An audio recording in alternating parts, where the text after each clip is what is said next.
How's it going, everybody? It is Devin, half of Dads and Dice, and I am here with another solo stream. Tonight, going back to a Garfield game, going to be playing Inventors of the South Tigris. So, welcome Pat, welcome Dennis. Hope you guys are ready, because this is going to be a long, crunchy one. This is definitely a game that I have been enjoying the more and more that I played. It is just, man, so many decisions with every single turn.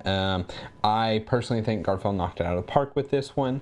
Don't know where it falls with the overall ranking of Garfield games, but I definitely know it's up there. South Tigris look like one of the most fun of the collection. Honestly, Pat, I think for me personally, it was. I think these three games all just completely nailed it. And I think they all play so... very unique. Every single one of them, I would say, is unique and uniquely different between the three of them. I really have enjoyed this series a lot, so they got a whole lot to do for the East for it to be better than this, in my opinion. But Pat, have you played any of them? Because man, I honestly think all three are great. I could recommend all three for all kinds of different reasons. But this is, as I was saying, this is going to be a long one for sure. I would suspect 2.5 to 3 hours. Hopefully not breaking the 3-hour mark, but I know I'm here, I'm in it for the long haul, and I am ready. I mean, of course you liked him, you have a whole shelf. Watch a bunch of play. I'm not that crunchy. That's okay, just go have fun with them. You know, I'm gonna switch over to the overhead here. So yeah, this is it. This one I like. It's unique. It's like sprawling long ways. So I did the best I could to make the stuff fit on the screen. But ultimately, what you were looking at here is this main board here is used for a few different things. If you look here, these are going to be obviously worker placement spots. They're going to be ways you spend influence that you have in these different guilds to let you do various different things. All of those spots there, those 9 spots are limited. Oh, and these two here, those 11, 12, are limited to one worker there. And then you have these two kind of anybody can go there with their worker spots. Here is going to be my actual player board, and you're going to see a whole lot revolve around this player board. I don't know that I can do a full teach without it being like 30 minutes, but I will do a quick rundown. We're going to be using dice to do various actions, either camel actions, which involves inventing or building or publishing these inventions over here.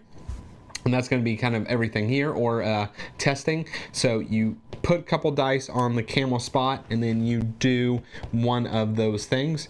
And a lot of it hopefully will make sense as I'm doing it. The other is you have these workshops here. And so they have a specific number that they require to be able to activate to begin with. So I could play just this 2 here and activate this 1, getting to do this. Now, I started the game with a random setup that told me how to place everything, and it included this tile. I placed it here, so actually I could place this black 3 here, and because it's higher than a 1 and a black is involved that's higher than a 1, I get to do all of this, and that's kind of the workshops combo onto each other. So maybe I had, you know, this here, and if I had 9 strength, I would get to also do that. And so yeah, that's the workshops. Obviously, you will find out very quickly. It's something I very much enjoy about this game and building out. But yes, you'll be using dice, and if they're in this bottom, they're just regular dice. I don't know actually what they're called, but then you can enlighten them, pushing them up, making them better. So first you just roll them, and they are used for the numbers they are. If they're here, their numbers are +1. If they're here, their numbers are +5, or ultimately a 6. So You can't go over 6, but it makes the values anything. So you're going to be using your dice to do various actions. And then this little thing here kind of works like a conveyor belt. So you'll be using these different types of workers and basically working their way up the tower. When you do, this will flip over, push down here, and you will get more income plus get to do a bonus whenever you flip it over. So yeah, that is a very fast rundown of it. What else? We will be going until you stop, really. So until you either don't have enough action spaces to go to anymore, you run out of workers, maybe you don't have dice to use, and in that case you will tent, and you will basically be calling the end of your round. And so you'll throw your tent up there. Yeah, that's it. And then there's a little bit of end game area control that comes with it. When you tent, you gotta do some bonus stuff. So collecting these by sailing makes your workshops better. You'll eventually get to do research. And yeah, that's gonna be all I do for rundown. Pat, when I come to DFW, I have Paul's gift. I tried to get that way, but I was way too busy. Yeah, and we'll need to play some games, but that's awesome. When are you going to be this way, Pat? Okay, so a couple things. I basically started the game, but there is going to be, I'm playing purple.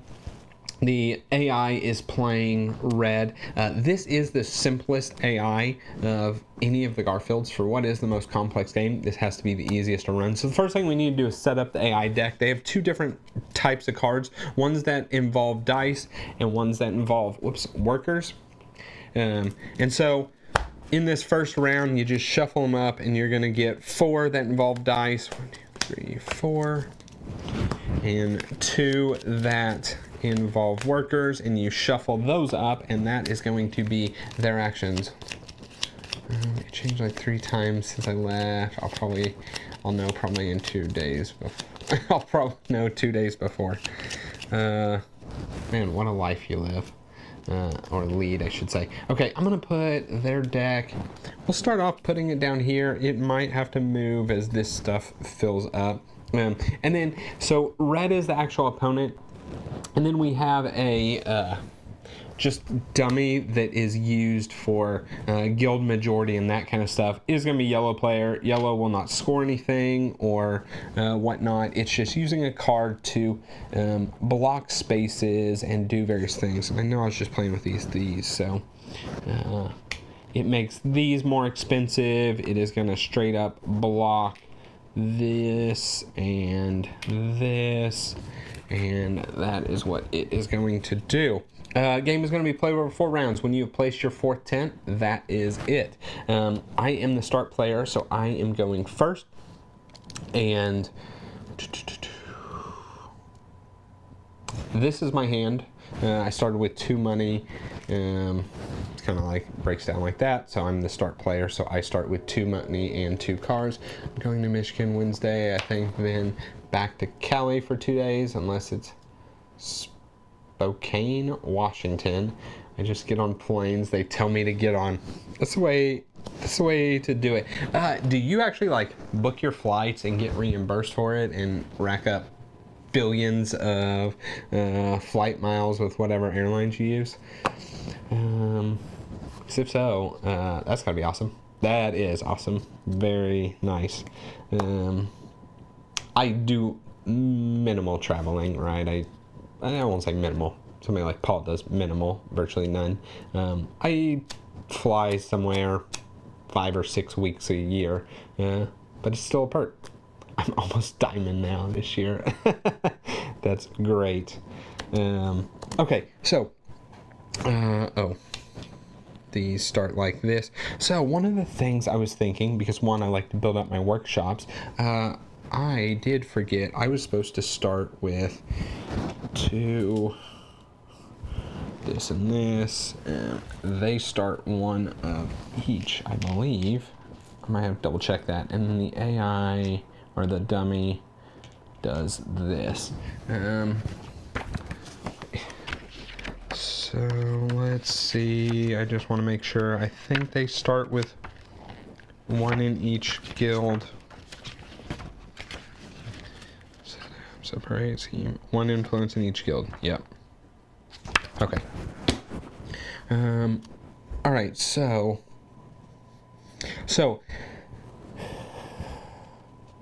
I really want this tile. So how this one works is that basically if you have an 11 plus, you can pick a tile that's further back on the row. I think it's your spot or further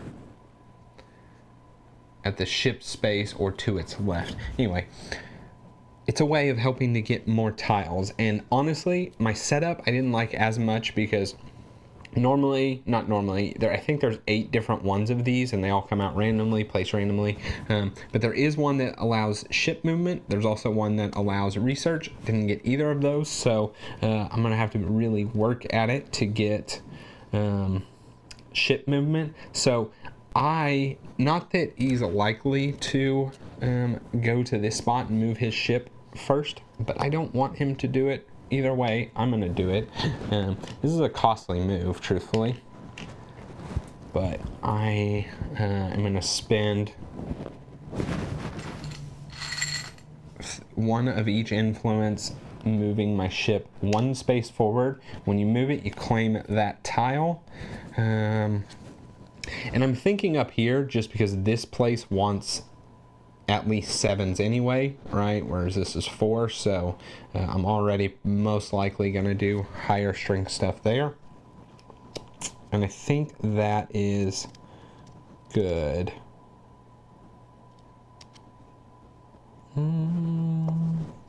Yeah, we're going to call that good. So then, they should have started with some amount of money, I'm certain.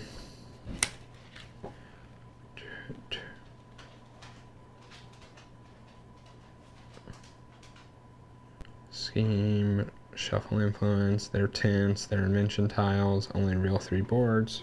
I'm the first player. Carry out start a phase. Oh.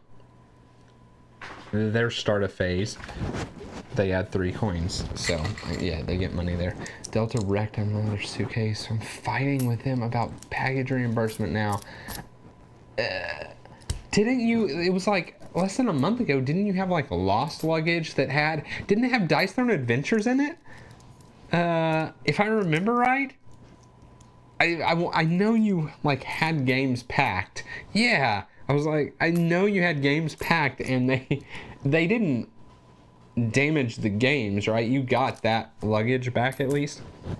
Okay, so for them, all we do is we flip this card. So they are going to do a person action here. They are going to go to the 2 blue influence space, get a research tile.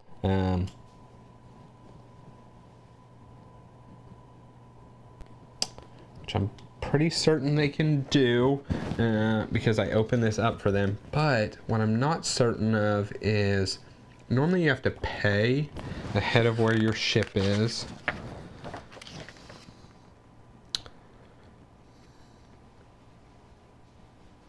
So it's the first place on new section. They carry the following: publish, research. When researching, they will only carry us out on spaces that are completely empty. The leftmost space within the river section where their ship rests, but not to the right of their ship. Leftmost space. The leftmost empty space in the river section to the left of the section. The leftmost empty space on the entire river, even if this is to the right of their ship. So they do get to not, like if I did this, I would have to pay. They do not have to pay. Because they're dirty cheaters. I don't know. Yeah, those heroes all got humidity damage. Bummers, or like the board's warped and that kind of stuff. Okay. So here's what I'm thinking. I need 11 strength in this, so I'm gonna have to boost some dice.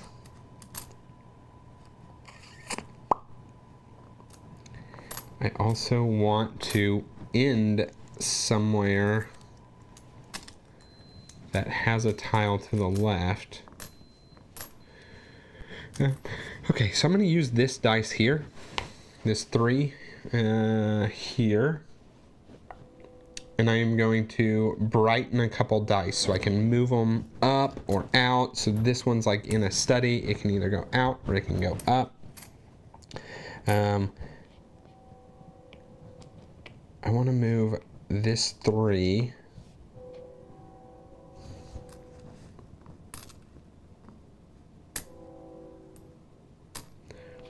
No, I need 11, so I would need that to be a 6. I might have to move both of these.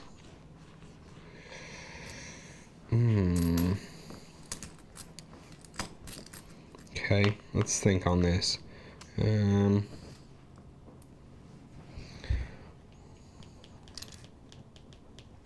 Probably gonna have to trash. So if I move this 3 here and I use the +1 to make that a 4, then when I do the action, it can be a 5. And while, yeah, I could have simply moved this up here, and then it works as a 6, and that's my 11 here. Let me think. I would kind of like to come here and get this tile first, which means I need a blue dice.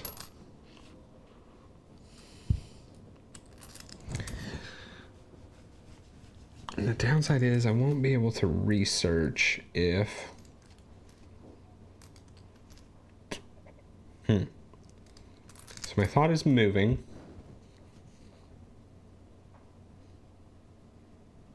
Yeah, I'm going to move the blue dice out. So when it moves out, I roll it. It is a 4. Okay, so I did those, and then I also get another card. And I get to flip somebody. I'm going to flip the blue. Okay. I think that is my turn. So over to them. They're doing another person action. They have one of each influence. They would do research. They can't research. It's crazy that they had 2 research in a row. Hang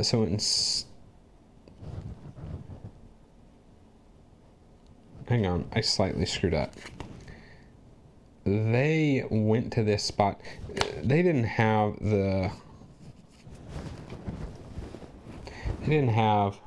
2 blue influence. So instead they would have gotten 1 of each influence. Which honestly, arguably much worse. Now, they do have 1 of each influence, so they spend that. So instead, the worker, and they would end up being this one anyway. The worker's going to go to number 1, right there. Okay.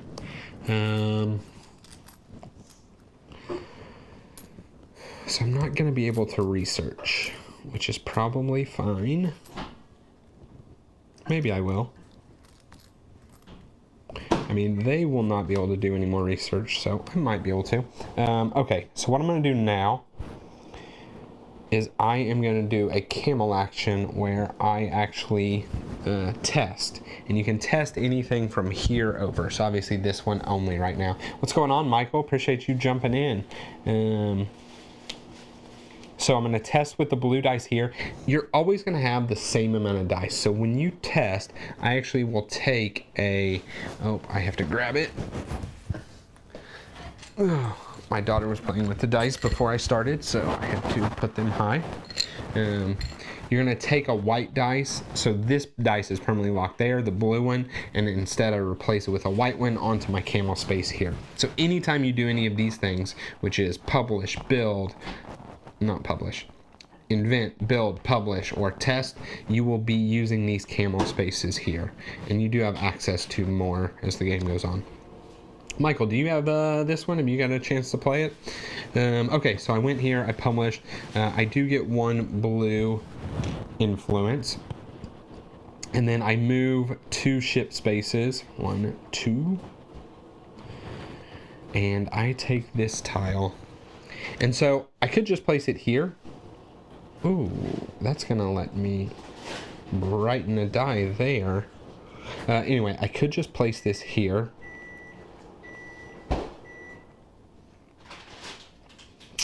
If I want to place it here because it's not the leftmost available, like this spot is here, it will cost me 1 coin.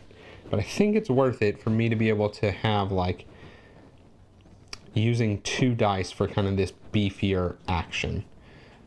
What's going on, Mimi? Appreciate you joining. So yeah, I'm going to spend a coin and I'm going to place it there, and then I get to brighten a dice. And we said I need... What am I going to use this orange dice for?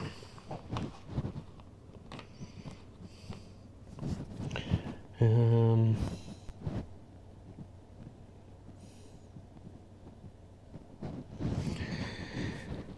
get attempt to test again.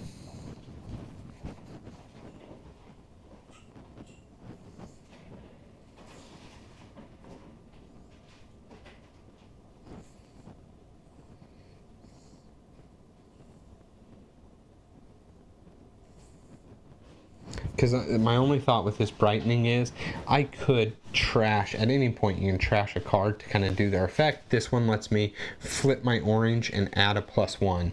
And really that is all I need to be able to have my 11 here. So it might be better to get another dice going. I think so. I'm gonna bring this one out. Oh, too far. 3.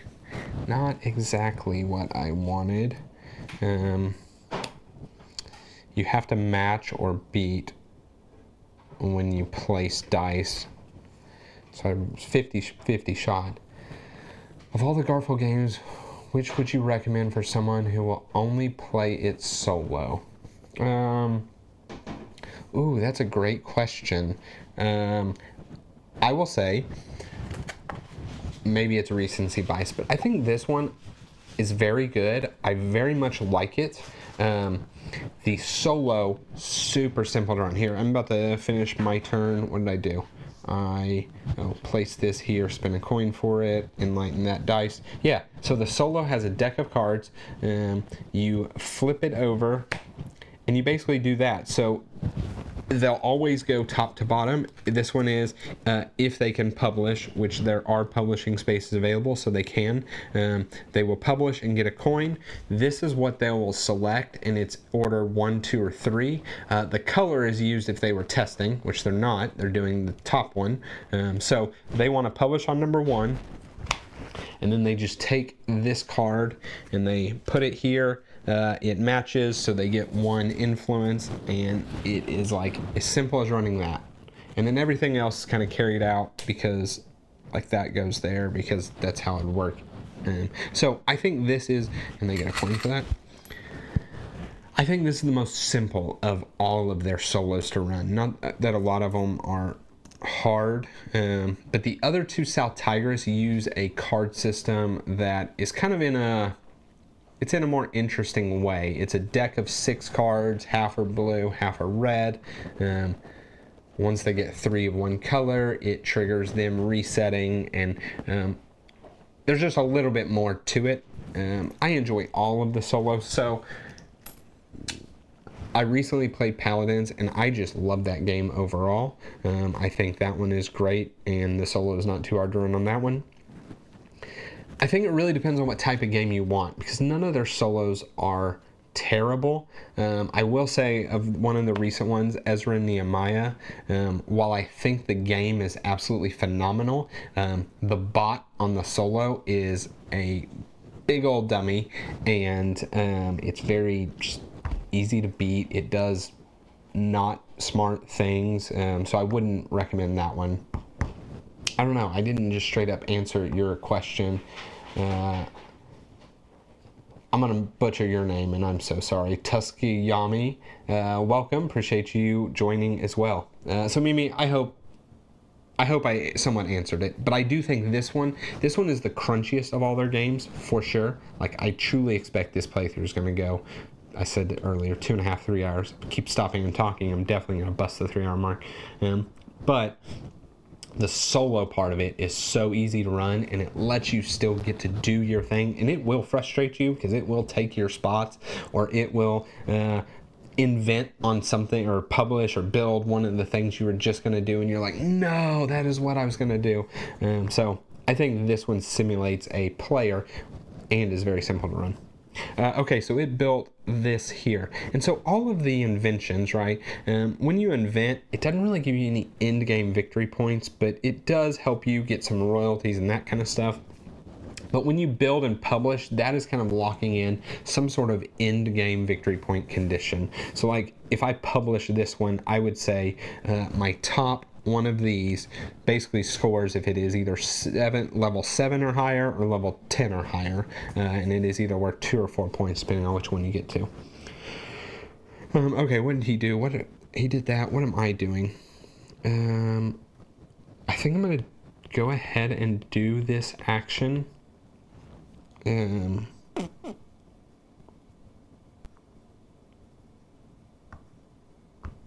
Yeah, I'm going to do this action. So as a free action, I am going to get rid of this card.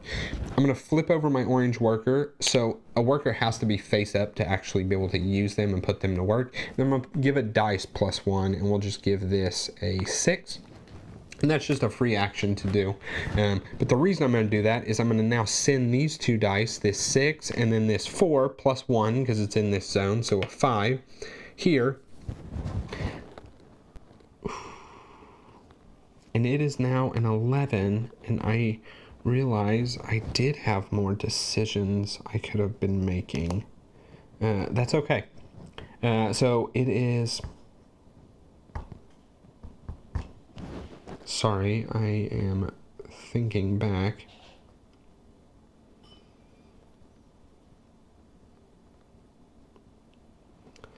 This was a 5 and this was a 4.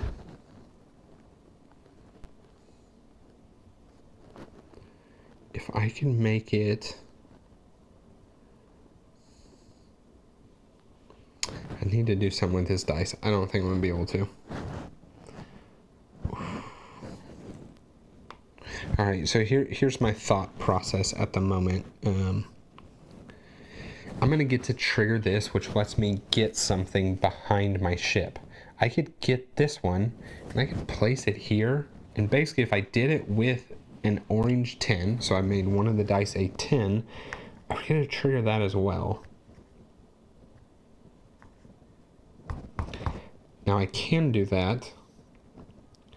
I would just have to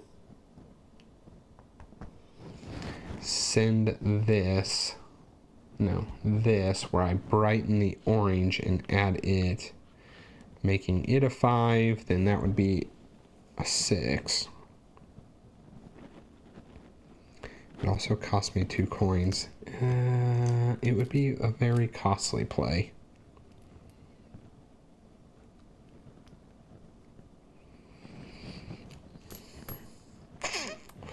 Ooh, as much as I really want to do it, I don't think I can. So I'm going to stick to what I was doing.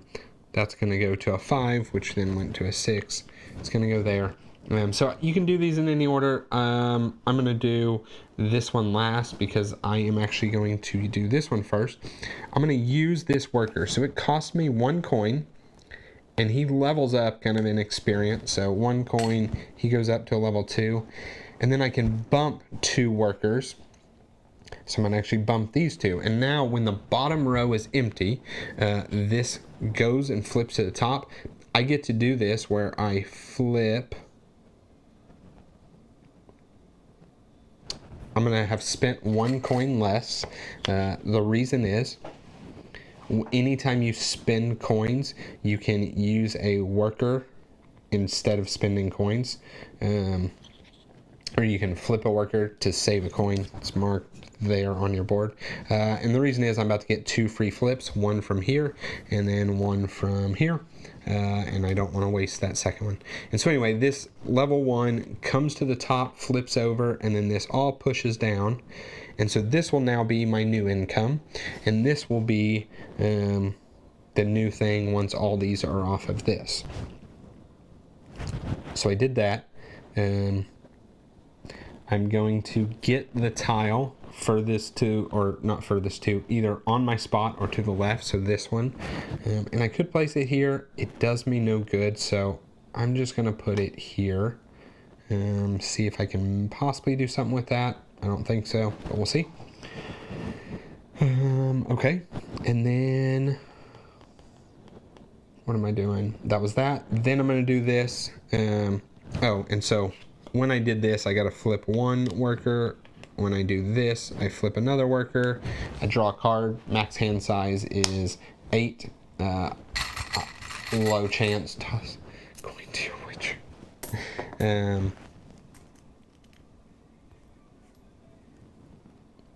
Yeah, that is what I did. So I have all my workers available. I have gotten some good tiles. What I would love to do is research. So these are like ongoing effect technologies. Like this one is when you research, you get a coin. But it's not my turn. It is his turn. So he is going to test. So when he tests, he's going to first look to see. His priority is going to be to test blue. There's not a blue available to test. His next priority is going to be to test a black. There is a black available to test.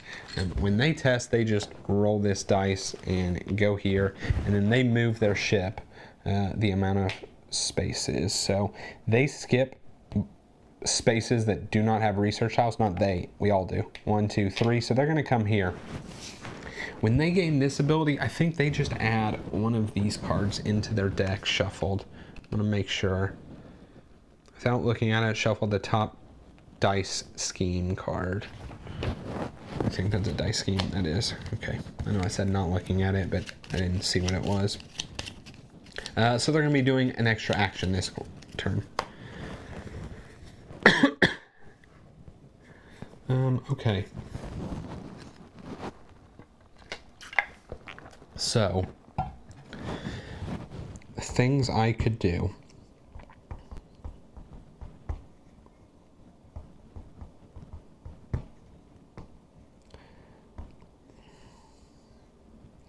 I could figure out a way to boost this. It's not easy though, because now it has to be a 5. I could do it here. I could also come publish.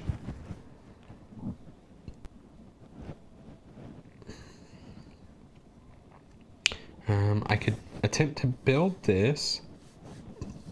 Cost a coin. Cost the yellow worker, which is 2 coins. And then any worker. So I have the money to do it. And 8 strength and dice. I do not have 8 strength and dice. My dice are not so hot.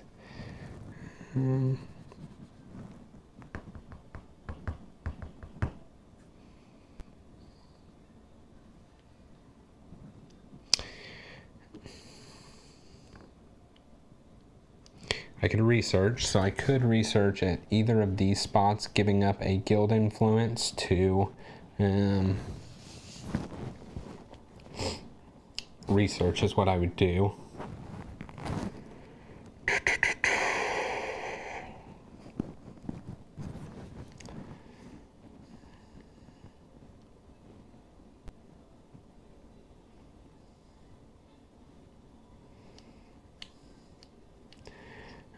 I don't really know.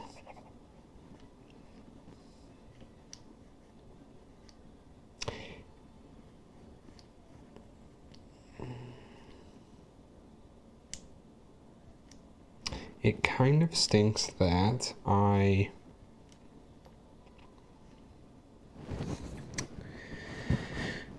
need to do something with my dice just to be able to do this. I mean, I could use 2 dice.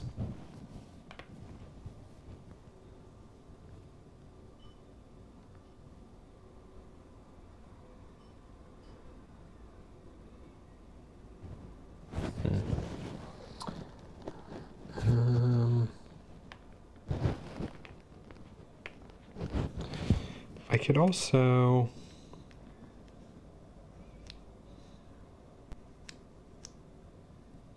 What do I want to do? I could bump a guy, I could get a guild influence.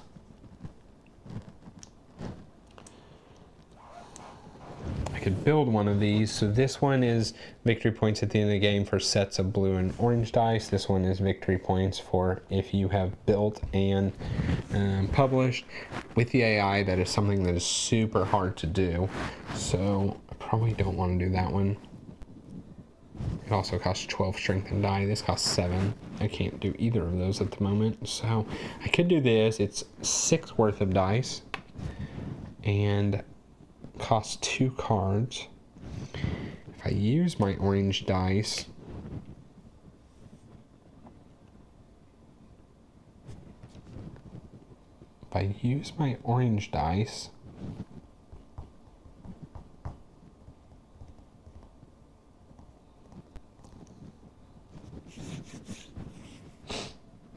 I really like this one because I typically find myself doing a lot of these workshops, and it's pretty easy. Thing is, in the solo, again,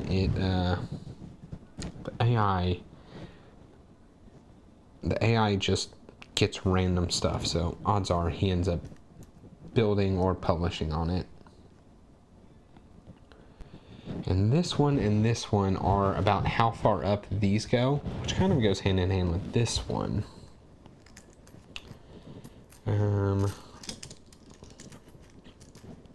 I think I am going to publish.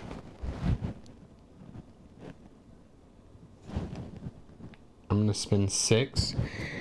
When you publish, if you spend, a orange dice, and then when you build, if you spend a black dice and blue, you get a bonus. So in this case, I get to draw a card, and it actually could be the one that I publish. And then it's going to cost me 2 cards to publish there.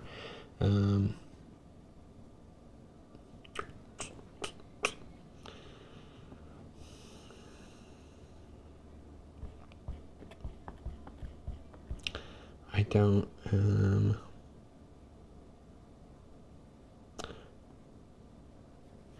my only hesitation with this one is, it is something I could use. I could use this card pretty well. And then like this is kind of a repeat ability. You know what, I'm going to do this one though, because it's really one of these two. Not the blue dice one. I'm going to do this one, because it matches with 2 of the guild colors. So I will get this. It's always good to have influence up there.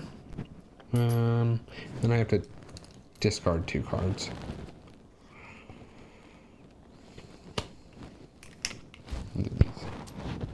Okay. That is my turn. Over to them. So if they have 3 coins, which they do, they are going to build. They're just going to build number 1. Oh, and I was supposed to place one of these. And so basically these are like, they give you abilities if you reveal both, or victory points if you reveal kind of the side to side. I always end up needing all the things, so I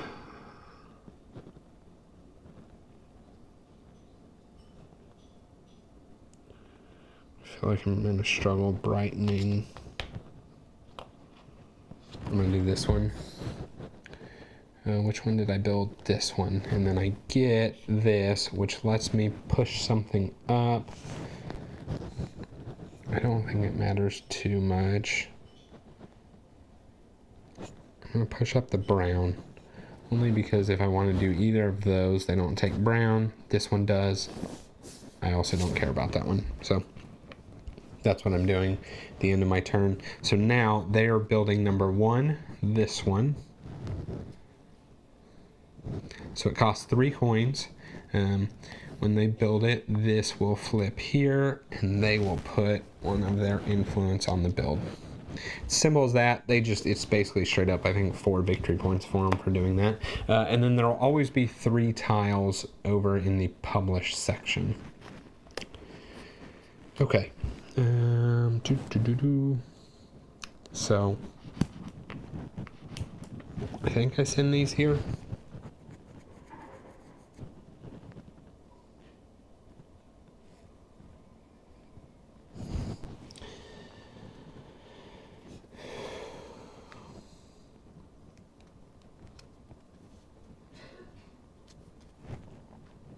He is going to go one more time. He's going to go, so when he goes, if the second to last card does this action, he tints. Now I have a decision to make, because if I want to tint first, 1, I get to tint wherever I want and don't have to worry about him blocking spaces. 2, if he doesn't end his turn and it comes back to me, I can do something. Something that is relatively useful. So it's like I could put this over here to push up something. Oh, hang on. I want to use my worker. That's what I want to do. I want to use my worker to go research.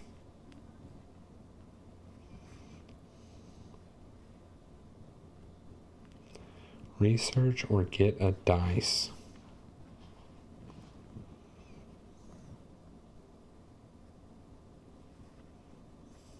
I'm going to research. I'm going to go to the blue, take 1 blue influence and a coin. And I get to take the top 3 tiles and look at them. When you use colored dice on camel spots, they come back here instead of here, which is good. Camel spots are +2, which is also cool. When you get a black dice, you do these things. Normally, I'd almost certainly take this.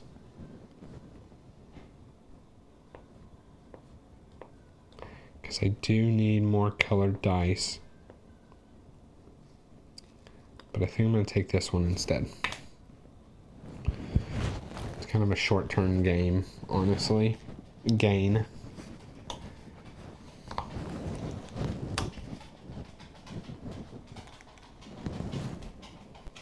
Okay.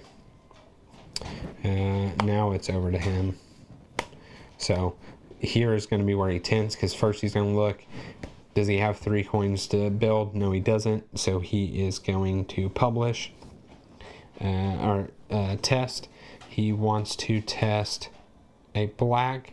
There is a black available. There's only 1 black available, so the rest part doesn't matter.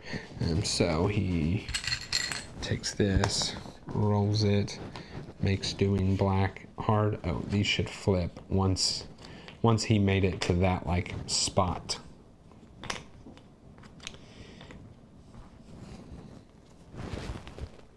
And then he just takes that, and it is victory points for him. Okay.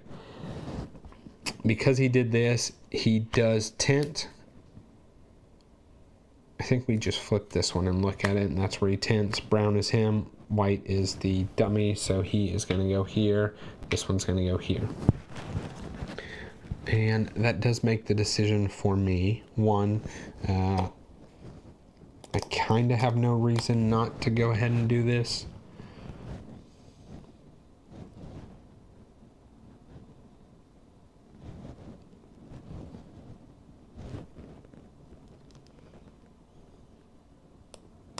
I say that. It's using the dice for pushing one thing up. instead these dice can be better. I think I want them to be better for like this. So I actually am going to 10 as well. So these are going to be ultimately for guild influence. This one lets you have an extra worker for the turn. This one lets you have an extra camel space for the turn. I really think I want to get a colored die. So I am going to do this. In truth, I could push these and then there'll be 6s, which gives me a lot of flexibility. So I'm going to bump these 2 up.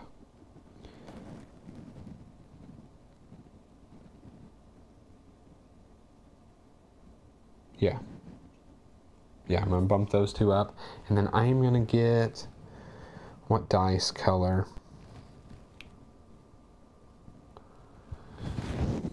If I get an orange, I could potentially do this like 3 ship action to go 1, 2, 3.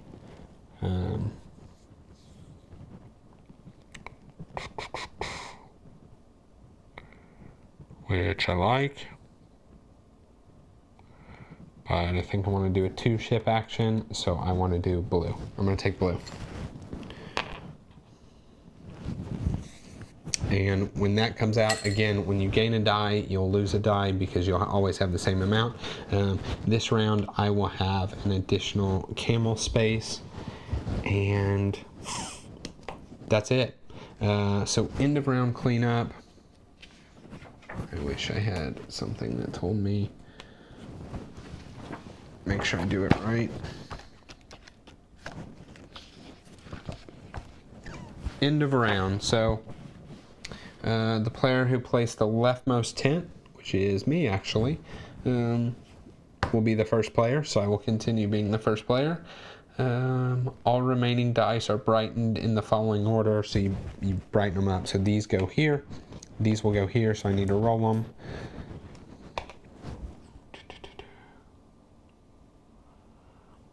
All dice that we use this round will go to exhausted, so all of these will go to exhausted, with the exception of this orange one. Because of that ability, it will roll and come right here. Be a 1. That's terrible. Oh, and then this will go. It's going to come out. Whoops. Also a 1. That's rough. Hire flip camel, retrieve workers,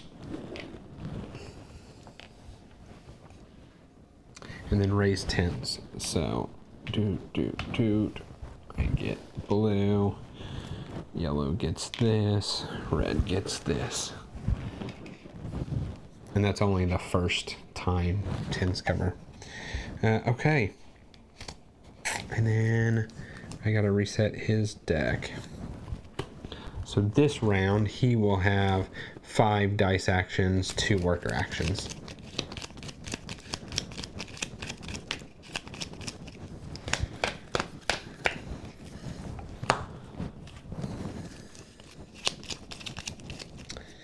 I don't know. Getting...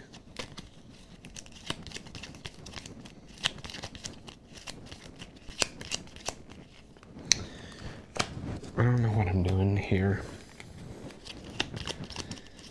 Rolling real low is gonna really hurt.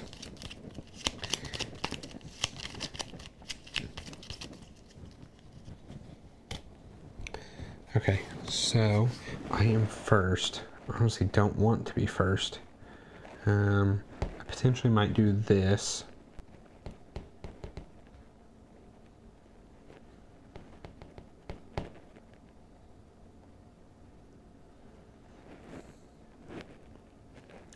No, I don't want to do this until I move my ship.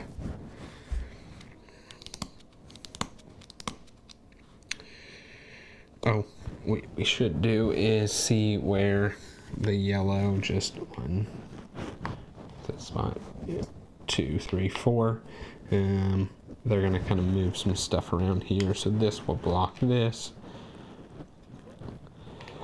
This will make that more expensive, and this will block that. And then a orange and 2 black. And again, they don't score, they just use that for doing guild majority for us. Okay, so I almost wish I had taken the worker.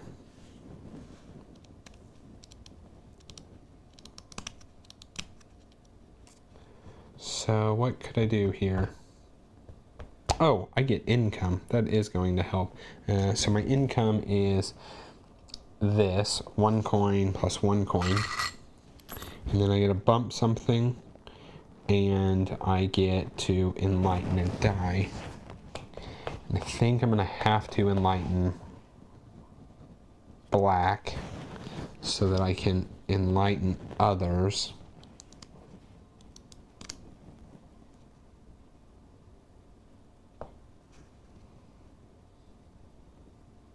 Yeah, even if it's not the first thing I do.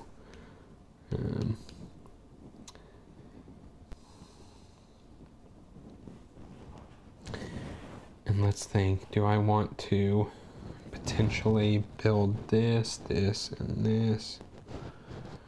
Ooh, that's not bad. I need 10 strength of dice, which I definitely can do.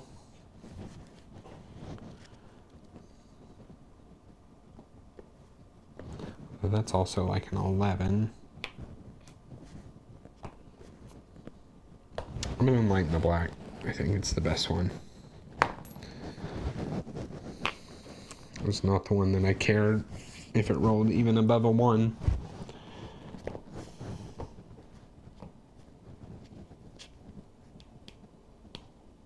Okay.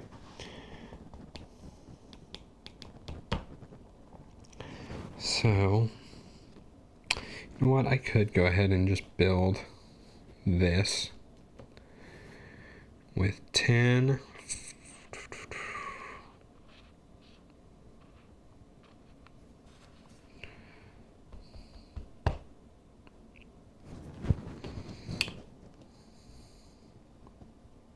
Because if I build this and he does not test, which I hope he doesn't, I could test on it with my 1 blue.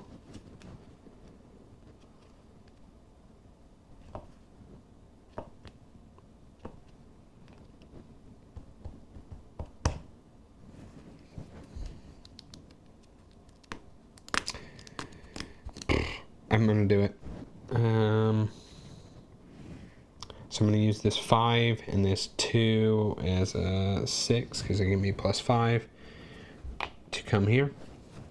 I am going to build. So I'm gonna build this one. It takes a 10 strength. It uses this guy, which is 1 coin, this guy, which is 1 coin, and this guy, which is 1 coin. So 3 coins. And I get a dice of my choice. I think I want blue. And the reason is because these are requiring blue, and they're the ones that I'm like guaranteed to get. Okay. Yes, that is what I'm doing. And I flip that. No, I flipped this. That was me getting that dice reward and then putting this on the build space. So now basically I am saying I am going to get this victory point condition. So if this guy is at least at level 7, which isn't even available yet, 6, excuse me, it is available, or 9, I either get 2 or 4 points. Okay, so that was my first turn. Over to them, and they should have started with 3 coins at the start of the round. That's the income they always get. And it matters because they will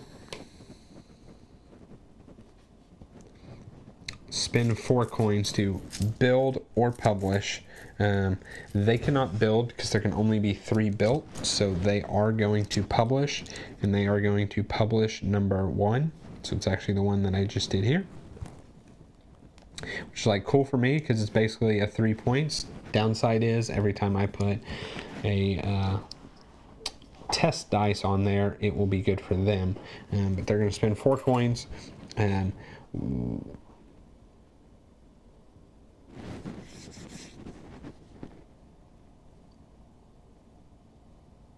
I get a coin from the bank.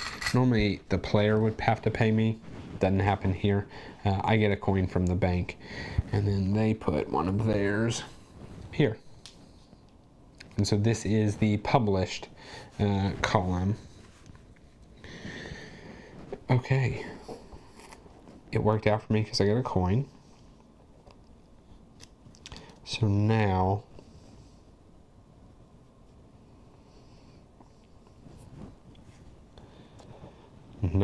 I think I go ahead and test moving 1, 2, getting this.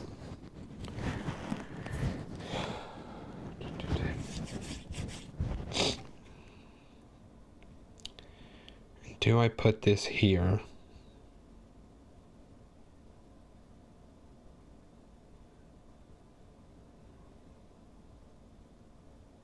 It would cost me a coin because it's not in the leftmost. The benefit is if I get this blue out, I could potentially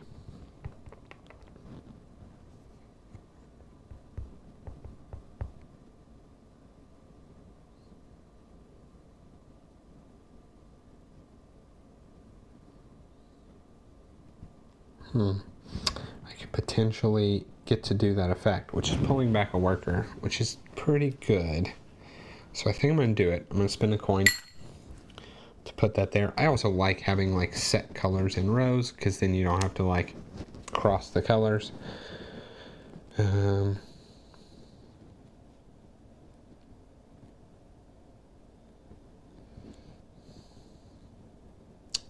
there is a way I can do it. We'll see if it works. How are you liking the Dice Throne Outcast set? Do you think you guys will be getting it? So Paul and I have not got a chance to get together since that is released. We've both been busy, but I'm sure we'll talk it through and figure it out. I think the characters are funny. It's a funny set of characters. I really like this theme. Not that I'm like a super horror fan, but just the way that it's done, I think it's a pretty funny theme. How about you? Okay, I went. That was my second action. What did I do? I tested. Again, I forget. You need to put a dice out if you test. Hello, great game. Sam McDonald, it is a great game and definitely appreciate you jumping in here watching it. But Barry, yes, this is a great game. I have really been enjoying this. I've said it before. This is probably my 4th solo play of it. But yeah, I've just been, I don't know, enjoying it. I think this solo is very easy. Earlier, Mimi was asking me which of the Garfield games to get if you like solo. And I think this one's just so simple to run. Not a simple game by any means, but the actual solo is simple to run. So, where did I... Oh, okay, so they want to test. They want to test blue. There is a blue available. There's only one blue available, so that is going to be the one that they do. So that is going to go there, and they are just like flying down the shipping track. Okay, so here's what I want to do. don't think I'm going to be able to get a black worker to get this bonus, which is a bit sad. But I think if I enlighten this twice, as long as I roll a 3 or better, I'm looking pretty good for getting to kind of run all of this. Now, although I want to place then this 2 here. I could also take this one and put it here.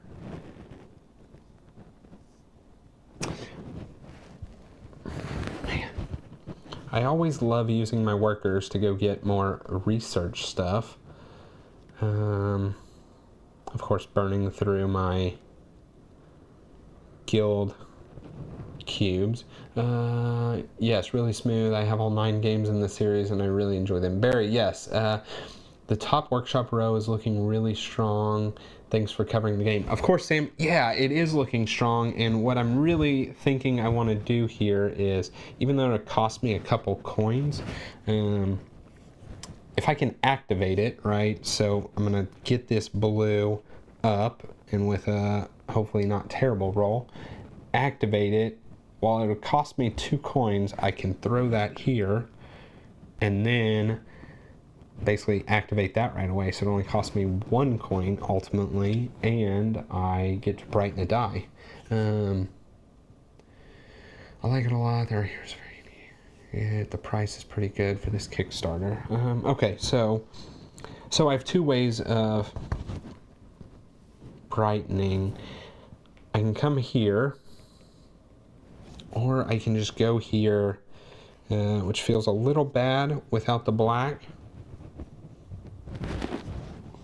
But the thing is, I don't have a good way of doing something real, we'll call it cheeky, with refreshing a workshop or clearing a workshop. So I don't think I'm going to be doing that anyway. So I'm going to just use this 2 here.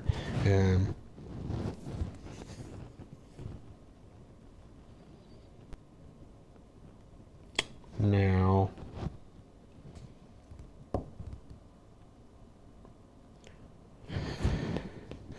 I'm going to bump this here. We'll flip this one. So that was 1, and then 2 is coming out. A 3.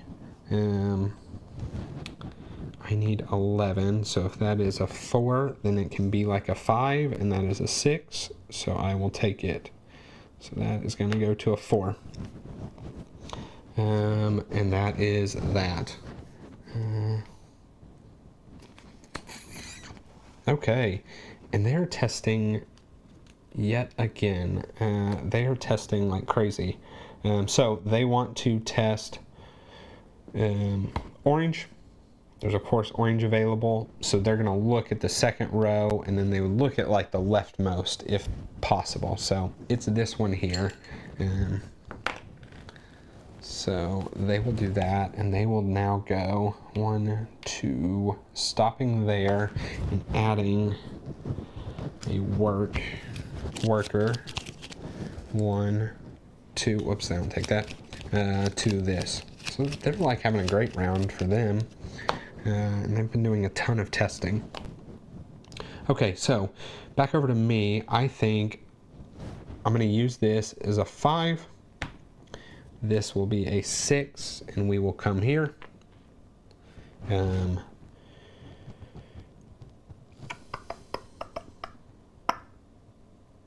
need to use a worker before I do that. Yeah. I need to use a worker before I refresh one. So let's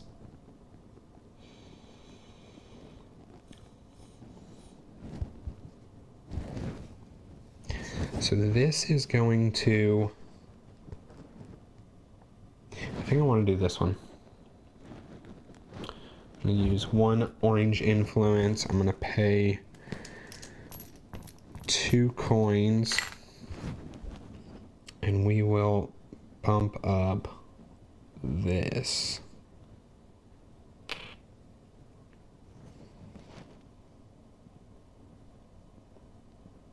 Okay. Now over to them.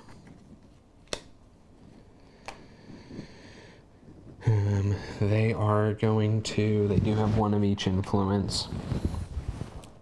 They are going to go here, moving their ship yet again. Oh, these should have been revealed. Taking that. This is crazy. I have not seen them like fly down this before.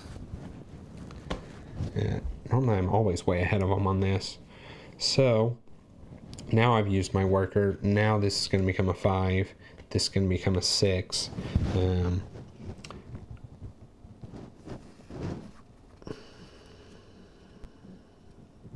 The order I want to do this, I want to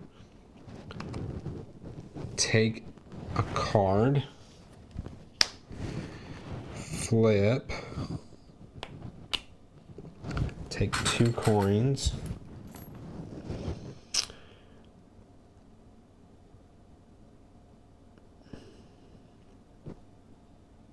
I think I'm going to do it in this order.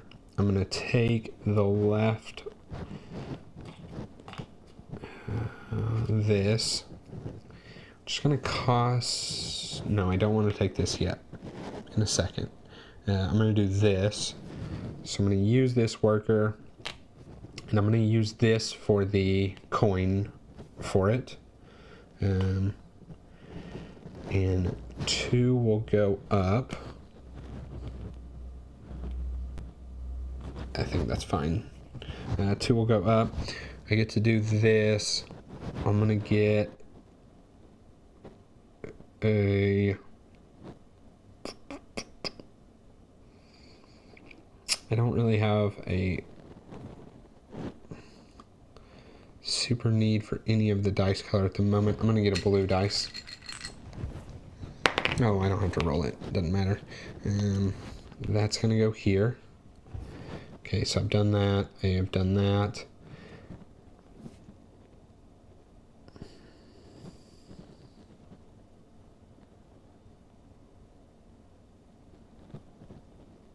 Now I'm going to get this tile here.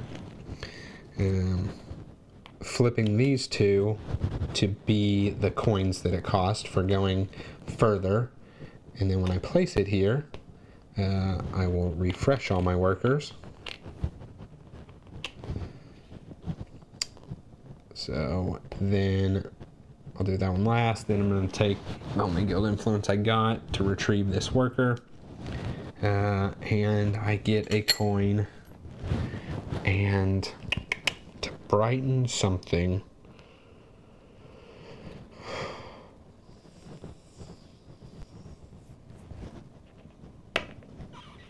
let's do orange.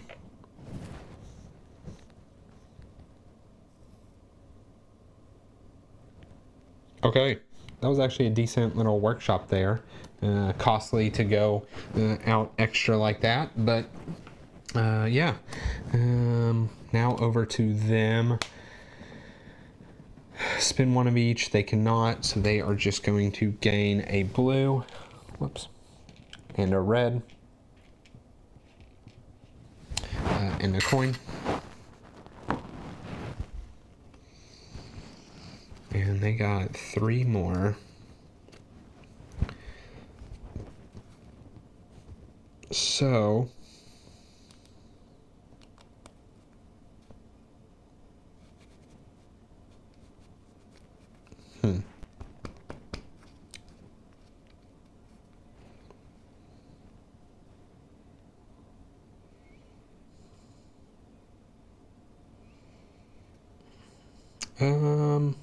yeah, here's what I'm going to do. I am going to use this wheel to brighten this orange dice. When you go across this like sunrise here, you get an influence of that color. And so that's effectively a 6. I can make a dice go up. That part's not going to matter too much because I'm actually going to use this here. So that'll be a 6 now. And I'm going to bump the orange up.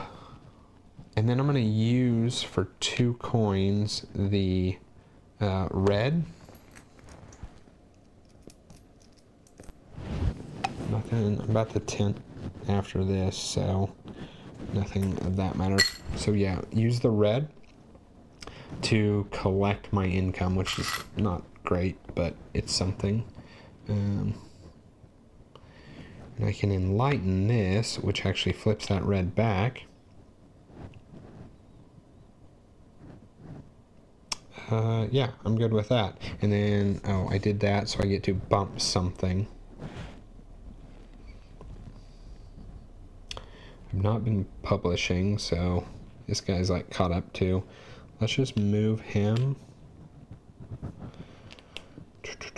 Although I think I want this.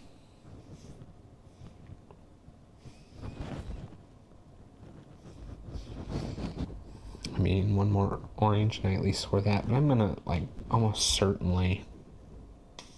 I don't know though, this is pretty juicy with having 3 here already.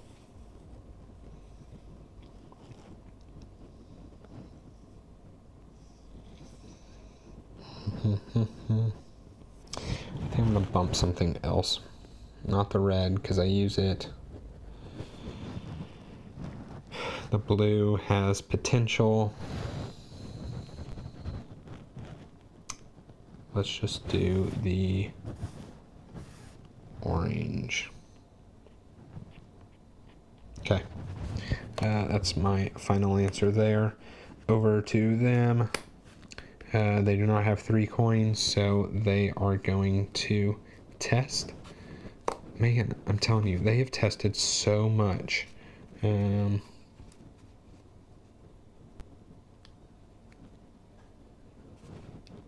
What? Oh, black. There's 1 black spot to test. Going 1 space. That was good. I really thought that would be very good there. And while you may think, oh, you're very far from that, how on earth would you get it over there? I can, now its movement is, besides having to stop here, movement is very fast down this river. I think, oh, I need to use my workers. So I'm out of dice. I'm going to use my workers.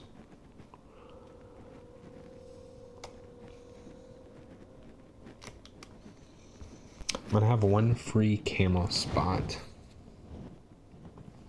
So it's either getting new colored dice, which, by the way, when I got the blue, I don't think I threw 1. 4, 5, 6, 7, 8, 9, 10, 11. 6, 10. Yeah, I did not throw 1. I should be at 10 dice. 6, 7, 8, 9, 10, 11. No. How many do I start with? 3 plus 8 is 11. Okay, so I'm right now.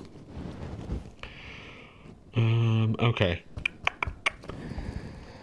I want to use my workers.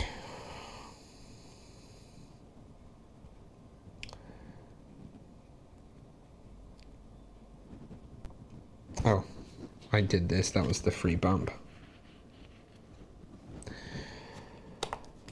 So, the ways I'm going to use these workers,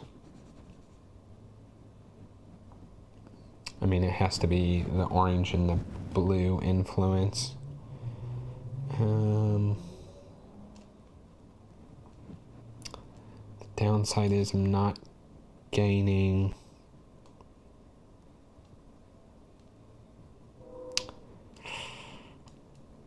influence. I also don't know that I put my blue influence when I went there.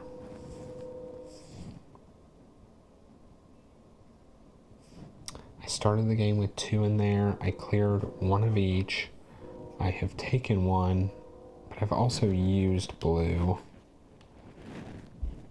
twice. So I had 2 initially. I should have added 2. 3. That puts me at 5. Used 1 when I did everything. Used another last round to do this.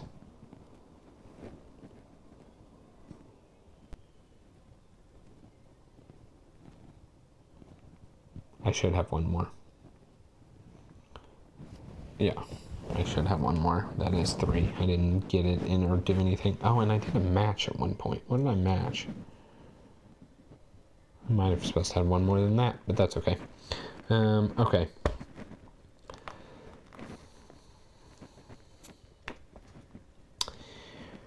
It stings because, like, I can get these. They're 3 points. They make, like, rest of my stuff better. It doesn't help me right now, but I think it's my best course of action.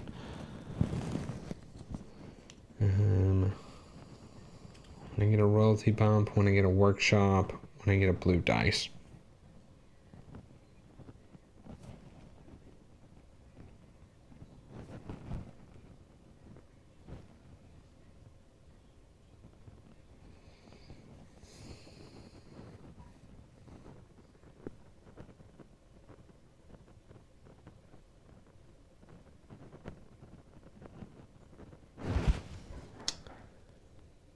He published it.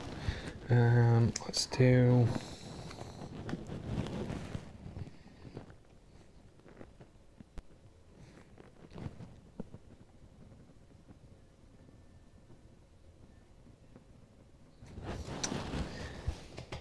just the way I like to play. I like workshops, so I am going to do that. He is going to publish, and he can. He's going to publish the middle. Look here. He gets 1 orange influence. And this comes over here. Okay. Now I think I'm going to use this.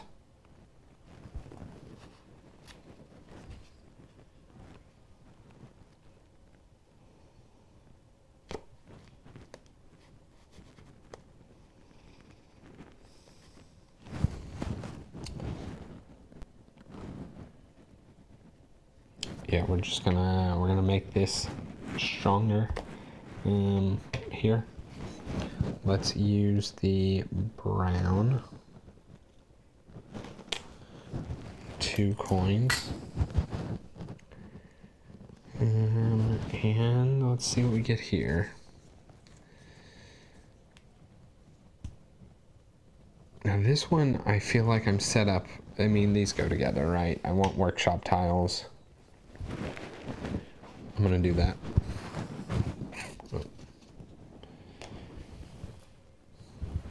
Okay. Putting those there, I mean, it is a decent amount of points. And that is it. Over to his last action. It's going to be a worker action. It is 2 black. He does not have that. He's going to test again. Orange. There's only 1 row to test, which is that one. So that and 1 space. This is like crazy that he has done all of this testing.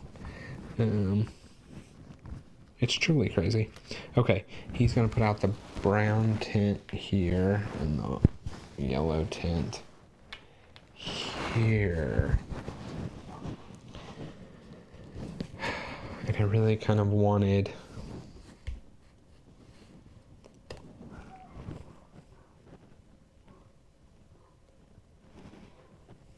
this spot, but that's okay. Over to me. I am also going to tint because I don't have anything else to do. So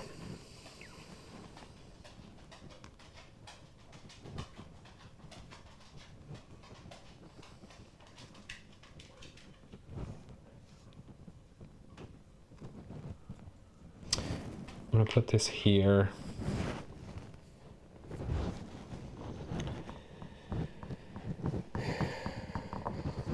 He's done so much testing that it makes my testing options not so great.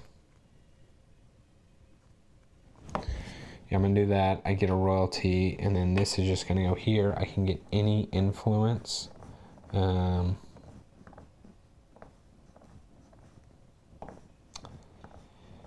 probably gonna get one black just to be covered for however I want to do stuff. Oh, I was supposed to take 2 blue when I did that. Okay.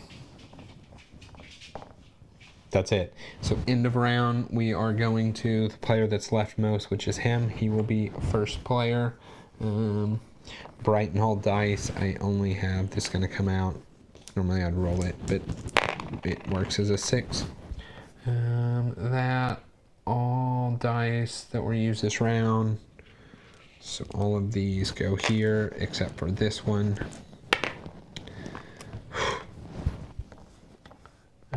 Hired camel. Raised tents. Oh, retrieval workers and raised tents. And actually, I get my additional worker now.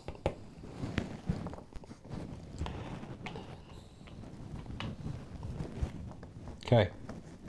2 rounds to go. 2 rounds down. So he is first. I need to create his deck.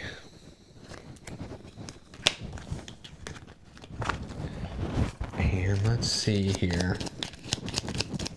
So the nice part is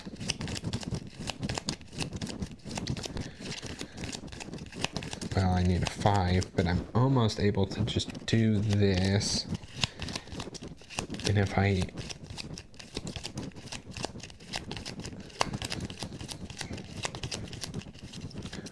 I need to do my income as well.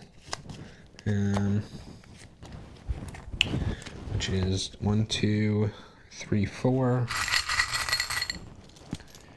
4 and 2 brighten dice. So here's what I want to try. This is like my good workshop. And this lets you clear workshop. So I want to use this workshop, go a space, clear the workshop, and potentially be able to use it twice. It's high numbers, but it means that I want this blue to come out for sure as one of the brightens.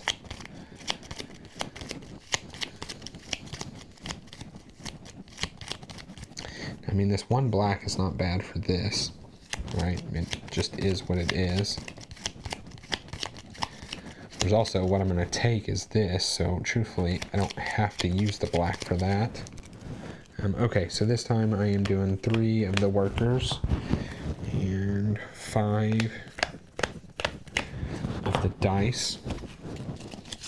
They get their 3 coins. 3. Okay. Okay.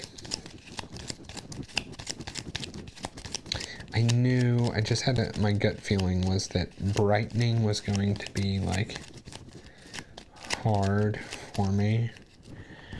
Now the bright side, I take this workshop, I get to brighten here, plus I'm brightening 2. This is going to definitely come up, this blue. It's a 2 that is not so great. I rolled very poorly on all my dice, but definitely my colored dice. Do I bring the orange out?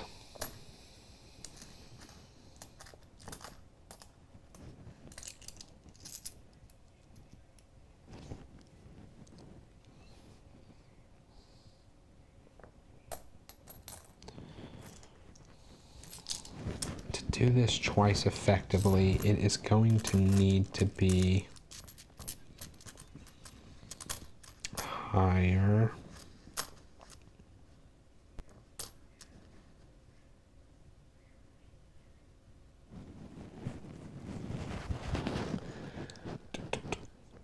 Am I I too focused on doing these workshops.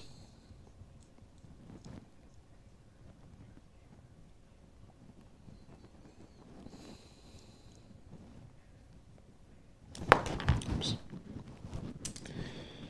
Do I do this so that I can do this first turn?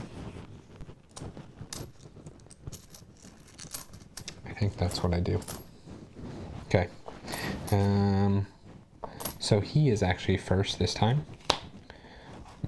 So he is going to publish, and there is one available to publish. And it matches blue and black.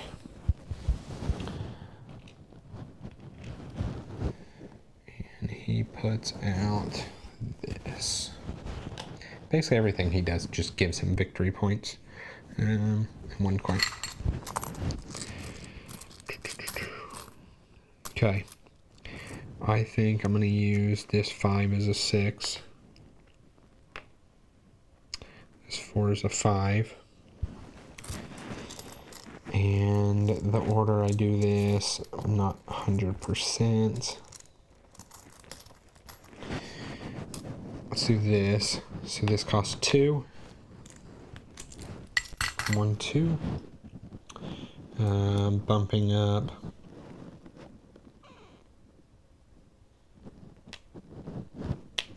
Am I going to publish?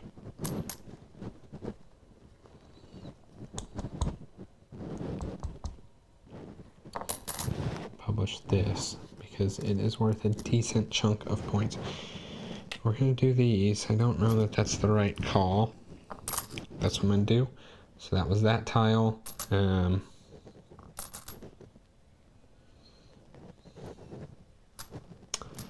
We're going to get either on our spot or to the left. So this one, and put it here.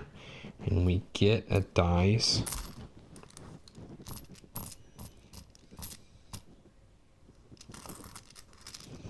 Let's get orange.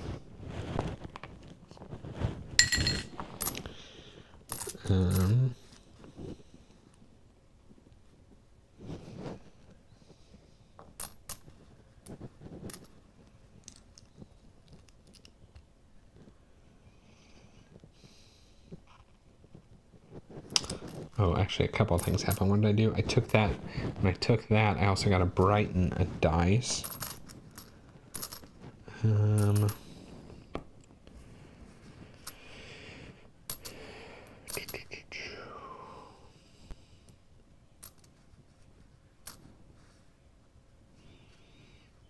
I really want to do this blue twice, so I'm going to put that there. Okay. That was just for this. So I've done these two. This, I just get to brighten a die. Let's do this, giving me the blue here. Oh. Before I do all of this, I need to use a worker.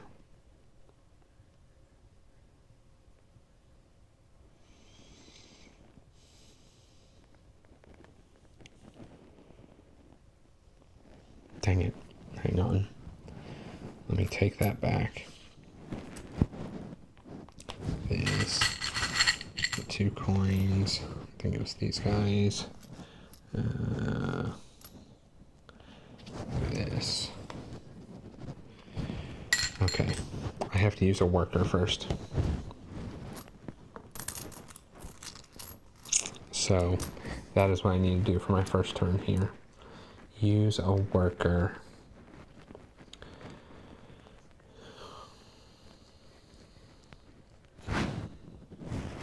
So that was a 5.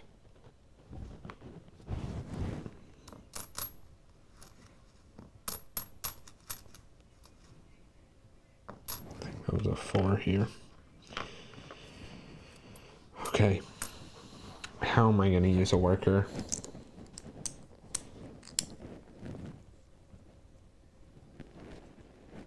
How am I going to use a worker?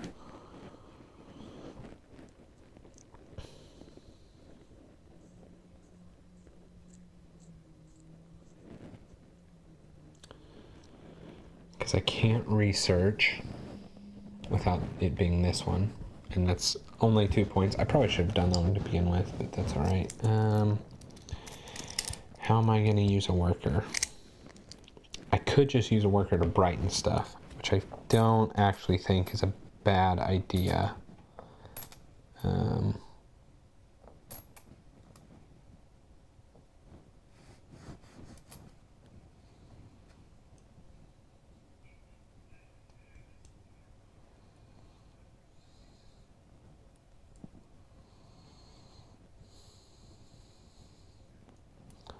I could have it get me a dice, which I don't love as much. I'm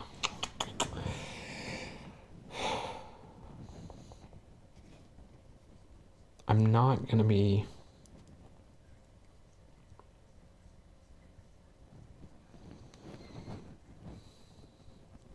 I mean, there's also well, no, I don't want to do that now, but if I did that next, I would need the guild influence.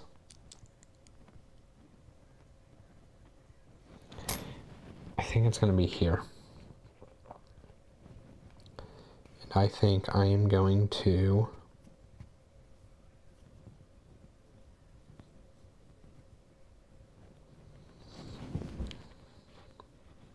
go 1,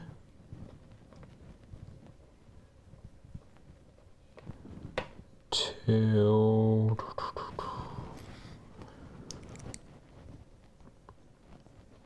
I mean, the ones are so restrictive, so it probably doesn't matter. I'll go there, and I'll turn this into a 2. Okay, sorry. And we'll do this. He does have 4 coins. 2, 3, 4. He is going to publish this one. Come in here. Jam his red here. And that is that. Which was like part of my decision process in wanting to get orange dice. But that's okay. Now I'm going to do what I was going to do. 6 and 5 is 11. Let's go through this. I will do this one first. So it costs 2.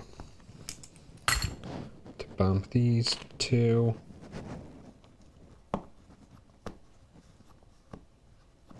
I mean, I still think I want to publish that.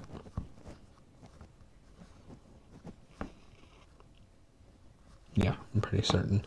Okay, so to bump those 2.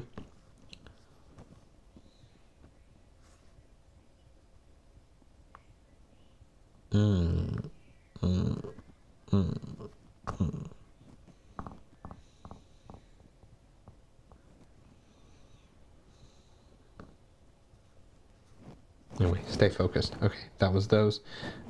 This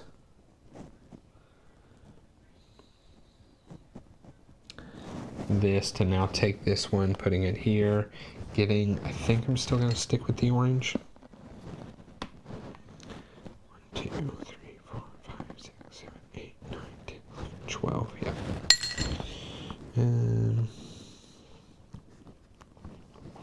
Because this orange is potentially a way to do this.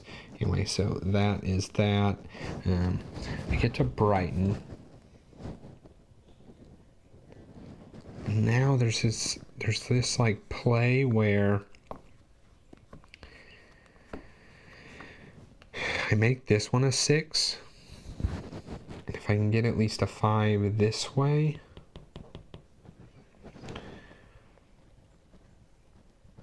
I can swap for a blue.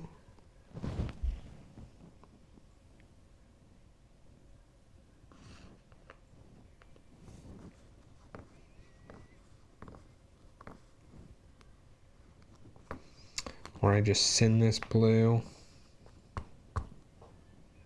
There's options here.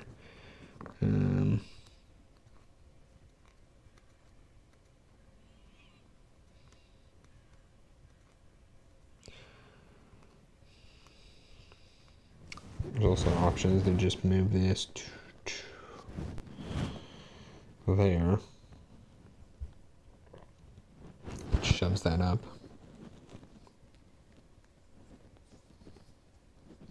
Yeah, I think I'm going to just do the blue. That is from placing this. So it gives me the blue influence here. And then that was this one, that was this one.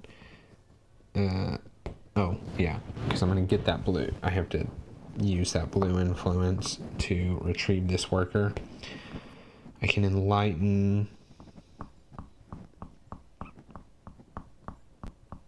I mean, if I do this one, I'm safe to do all this again.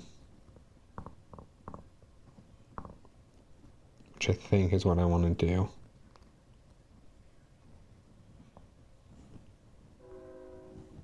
Yeah. Yeah, because then I can bump and basically just run it all again.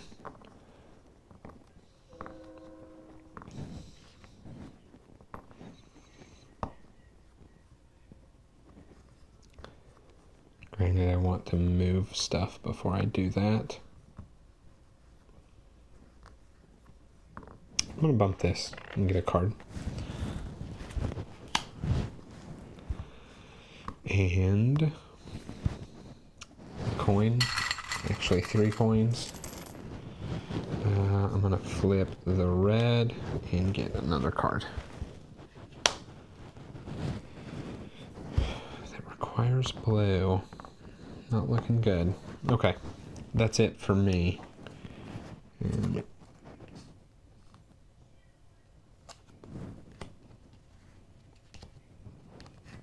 how many times he's gone? Twice. How many times have I gone? I think I might have accidentally skipped. No, I've gone twice. I played a worker, this pulled it back, so yeah, it is his turn. 3 coins, he does not have them, so he will test again. There's only one color to test, it is orange.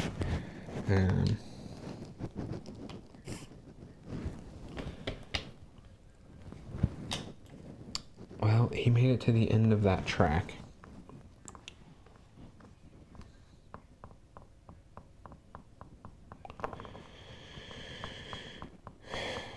So now me.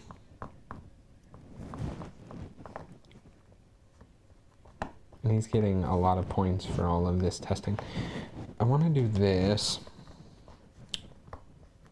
So what I think I want to do is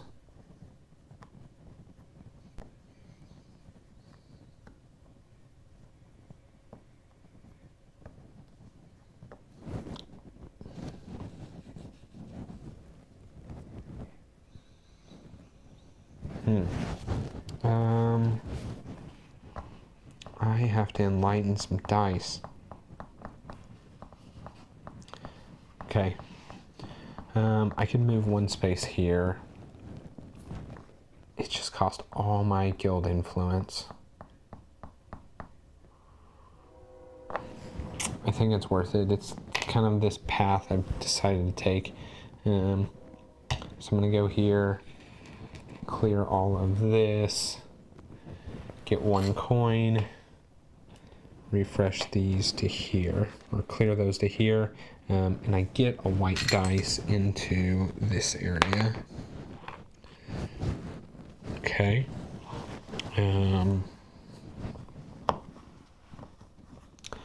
Now, him. Does he have? Yeah, he does. And he is just gonna take the area he's closest to. Okay. Let's see.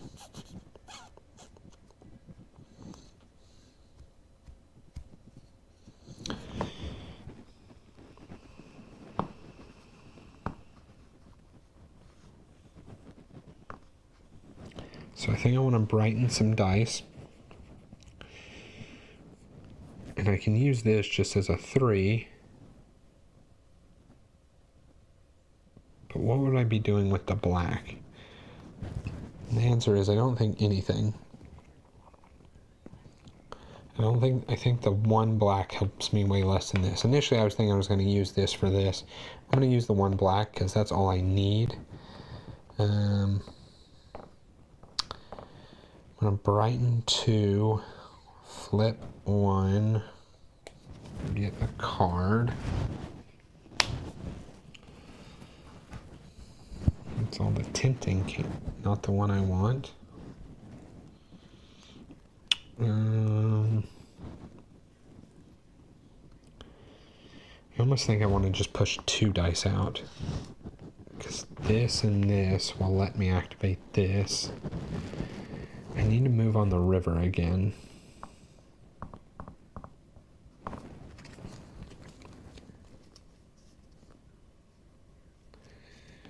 need him to build, but he's so poor.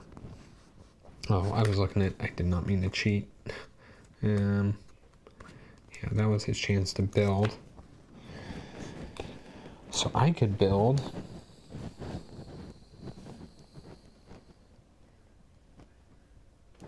a set of dice.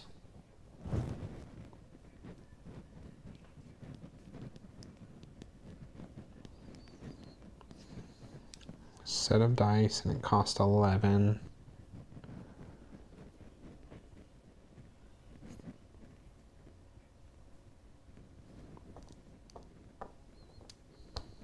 Because we have nothing we can test.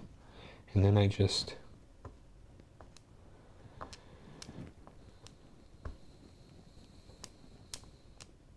The downside with this one is you only move 1 for orange, or you move 3.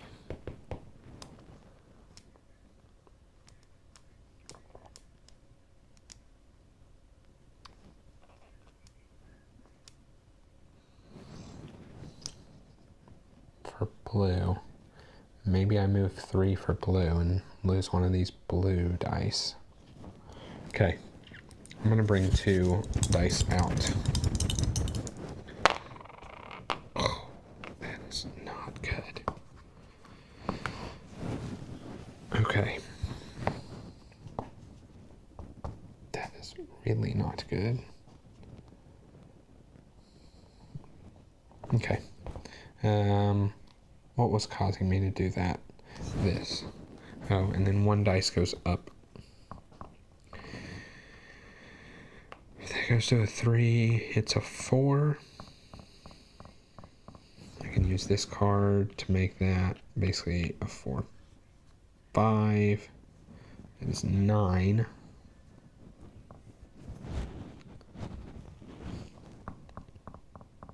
I'll have to use a couple cards here.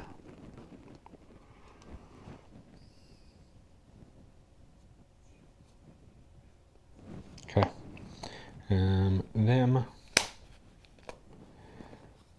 They will spend 1 of each to move their ship. They will block this space. And I can't remember what happens when they're at the end of the track, so I have to look real quick.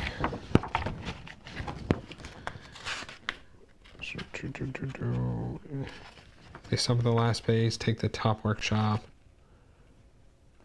Oh, they just keep taking workshops. They have so many of these. It's so many points.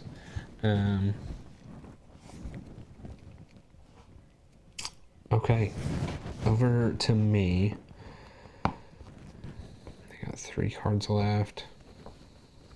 I have a decent amount left because I extended this round.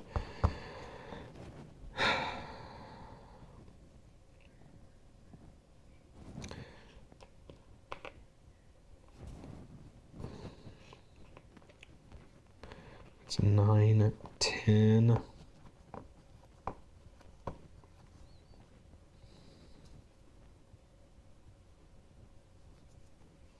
I think I'm gonna have to use 2 cards no matter what. I can also use people because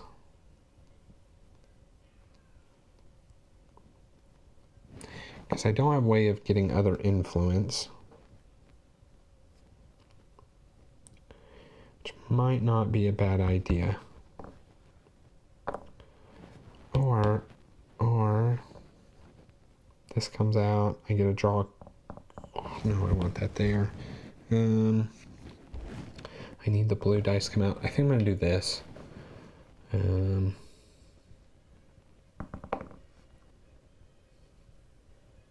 I'm gonna enlighten 2.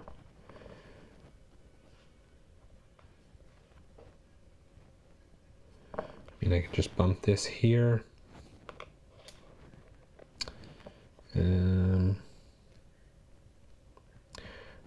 I could bring 2 more out and hope to roll better.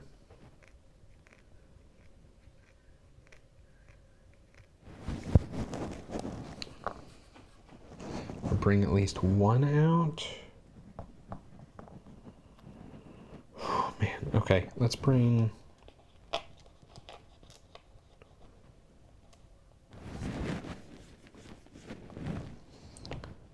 I mean, this is guaranteed with these 2.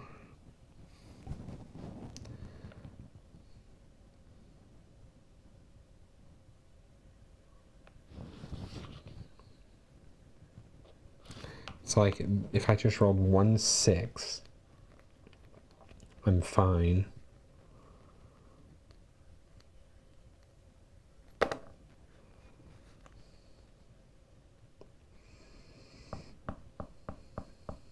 Okay, I'm gonna do it. I'm gonna do the guaranteed. I'm gonna move this here and make this a 4. And that was from going here. Over to him. He is going to spend 2. He doesn't have it. He gets 1 of each influence.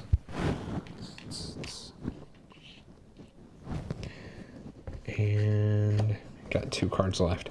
Okay, so now I'm going to use this as a 6. This is a 5. We're going to put them here to build this one. And I get 2 money for doing that.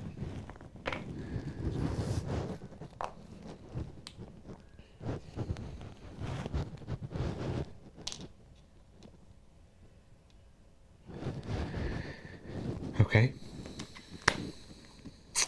He's not have 3 money. He is just going to get 1 influence and a coin. And then I want to use this card, this card, this card, this one of them. Not that I think I'm going to do that, but definitely not doing this one. So use that one to bring this blue out. It's a 4. And then to change this to a 4. And then I will, as my actual turn, come bring this here to go 1, 2, 3.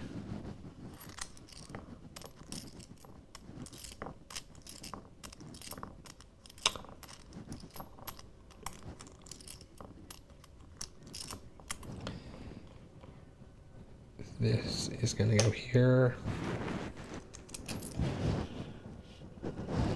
Getting a card but costing a coin.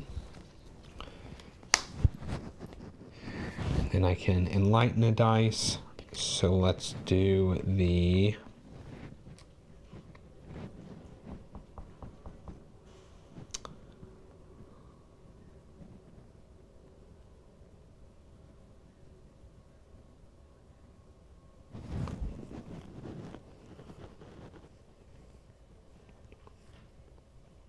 not 100% sure this works like this, but I'm gonna play it because I think it might, because it's the same turn.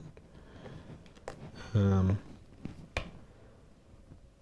gonna do this to bump this up, which lets me swap a dice, a white dice for a colored dice. And if I do it as orange, I think I get to activate this.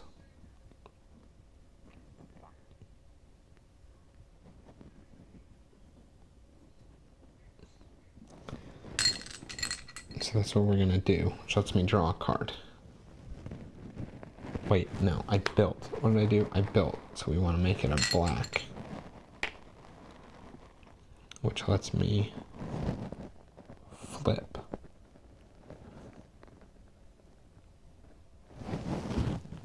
It built. So I forgot to pay my people. So it was 2, 4, 6.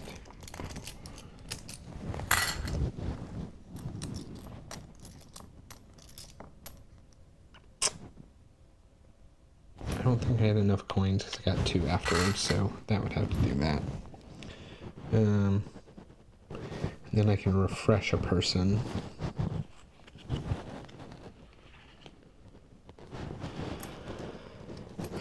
Let's refresh this guy.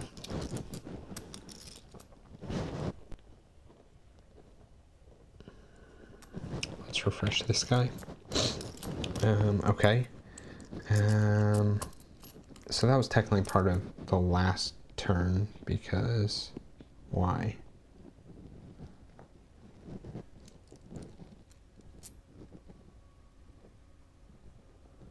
What was making me go up?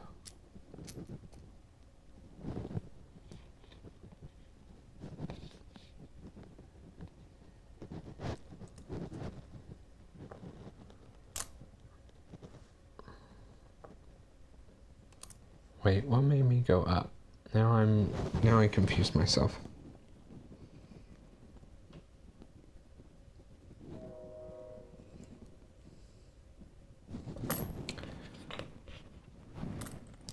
I might have messed up somewhere. I've kind of confused myself in the order in which I just did that. I had already done this. This was the last action that I was doing.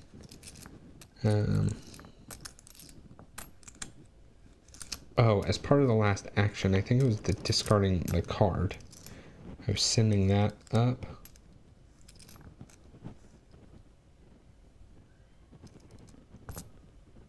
I don't remember now.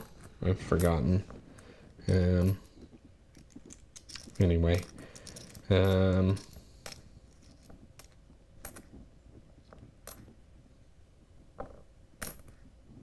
I was testing. 3, 4, 5, 6, 7, 8, 9, 10, 11. I should have one more here. I don't know. I kind of confused myself. I think I might have screwed that ordering up.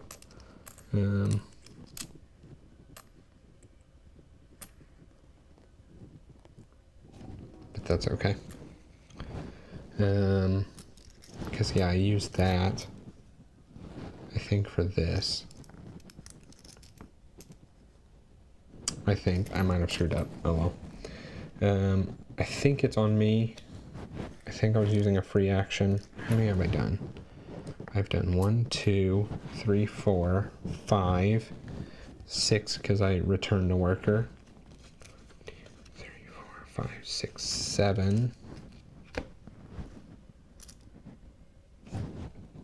3, 4, 5. Yeah, so it is on me, whatever I'm doing.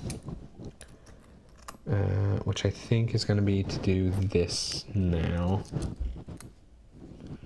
So let's do it. I'm going to make this a 6, and this is 6. And we are going to activate this. So first I'm going to spend 2 coins to push those 2 up, which gives me one of these, which gives me a bump up. I do love how much this game like just combos, right? So like I'm activating this tile, which bumps stuff up, which gives me this, which moved this across here, which now I get to bump something else up. I keep saying I'm going to publish, but it keeps not looking that way. Let's bump. I don't think it matters. This one up at the moment. Okay, so that was doing that. I'm going to do this, grabbing one of these or possibly that one to do this one. Because this and this dice, yeah.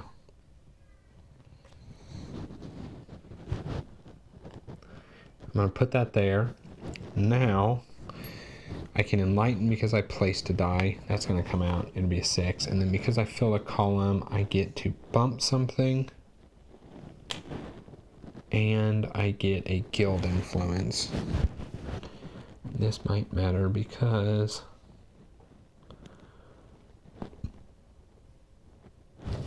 here, because I could use, I have a decent amount of cards now. Okay. So that was that one. That was that one. I needed that guild influence to be able to retrieve a worker. I can't get, I'm going to retrieve this one, but I don't think it's going to matter. I get to enlighten another dice. So these are what they need to be for this. So let's just bring this orange one out. 3. Getting a coin. And here I'm going to get 2 coins, a card. That's also not great for me. And flip. I'm going to go ahead and preemptively flip the red. Okay. To them. They did this last turn. They should have tinted last turn. So they will put their brown tint here, and the yellow tint here. So now that it's back to them, they're just going to get 1 coin every time it comes back to them. It's kind of the downside to me extending my round out quite a bit, because a coin is just victory point. Actually, more, because it allows them to do stuff. Okay.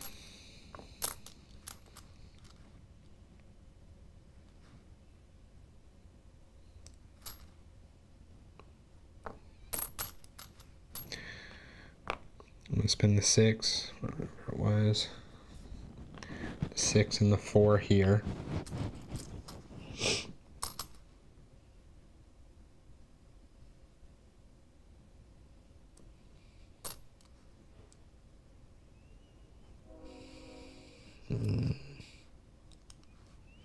Is this worth it?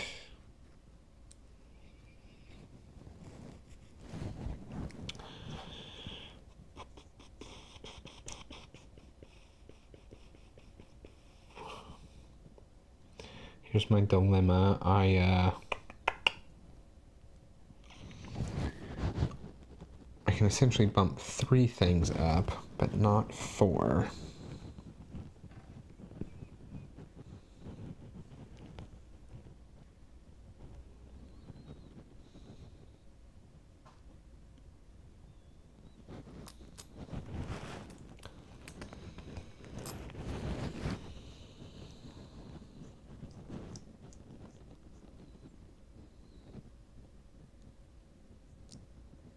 It's probably okay.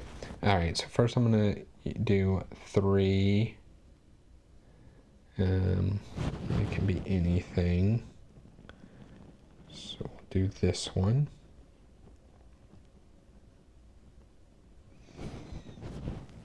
Yeah, we'll do that one. For that to go up, for me to get my income, so get 2 coins plus enlighten a dice.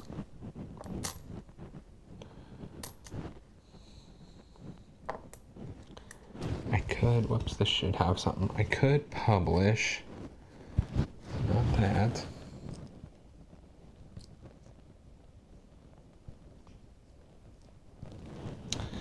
That costs 12. I'm just going to enlighten this one.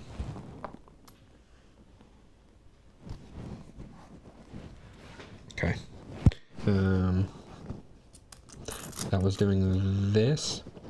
I'm going to use this one, which costs 3, plus the red is a coin. So 1, 2, 3, to get a blue guild influence.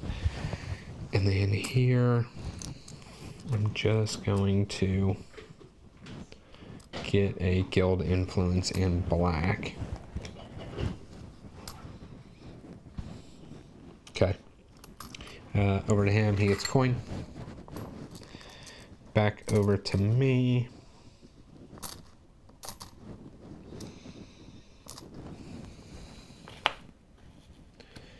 Bum, bum, bum, bum.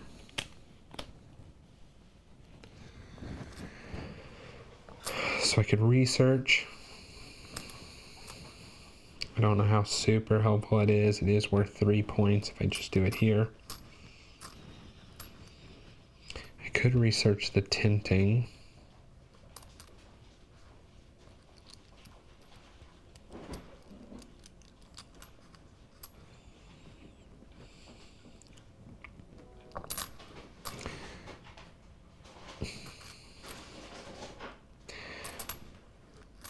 I could use both of my dice, or both of my guys, to be able to publish this. I also don't know how worth it that is.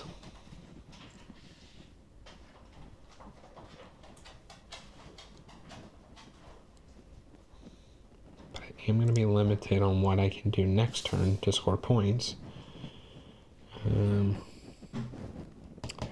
I want to build that next turn.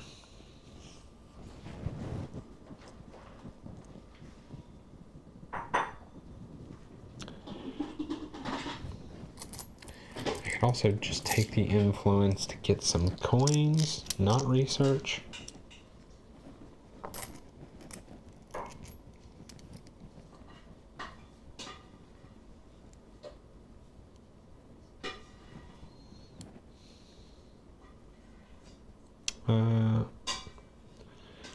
As long as 50% chance, but I could do that, which gives me that black. I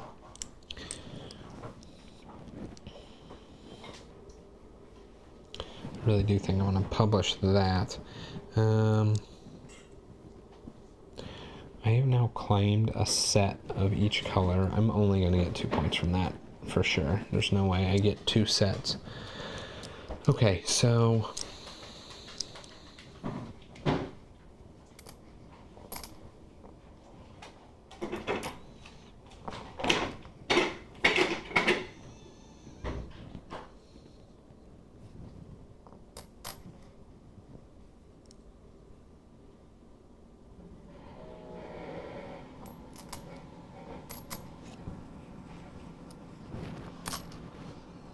I did not make it far on this river.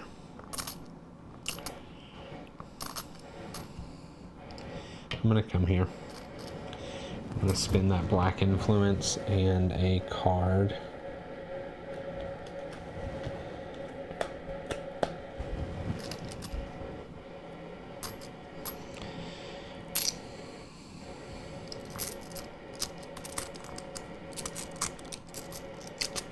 I think it's better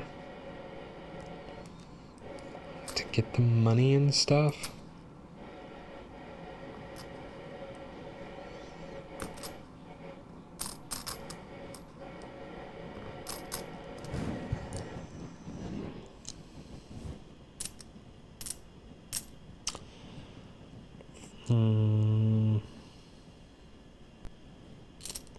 I think it's better to get the money and stuff. I'm not sold on that.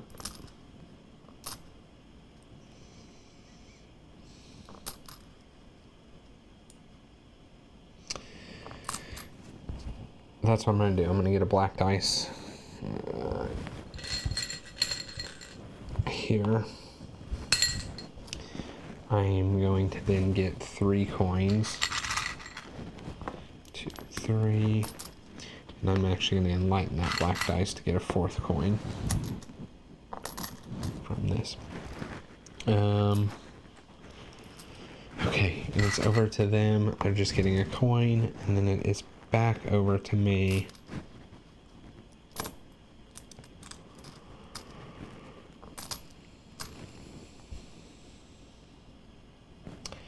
I I think I'm just gonna get some dice ready. Put this here to flip this red guy. And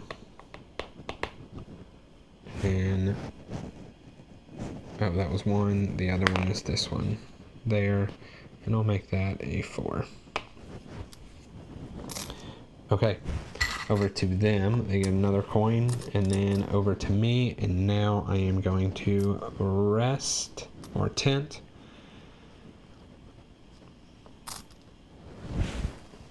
I think I'm gonna tent this one. It's really kind of an odd thing to do, I think, but I'm going to do it. So I'm going to make these two go up, which gives me a ship movement here. Lets me retrieve a worker here. Gives me a color of dice of my choice, blue. In this area, it doesn't really matter what I roll. Of course I roll it when it's about to become a 6 anyway. That did that. This goes off the board. Okay. So I did this part of the tent action. Now there's actually this part, which I haven't had to do, but I get to do now. Any of your unused people and camels. I do have one unused camel, and now I have an unused person, because you can do that stuff in any order. You can flip and enlighten. So let's enlighten this guy up. 1. That's a 6, so then this is going to come here. Doesn't matter. That's going to go there. Flipping people. I want the yellow guy free and the blue guy free.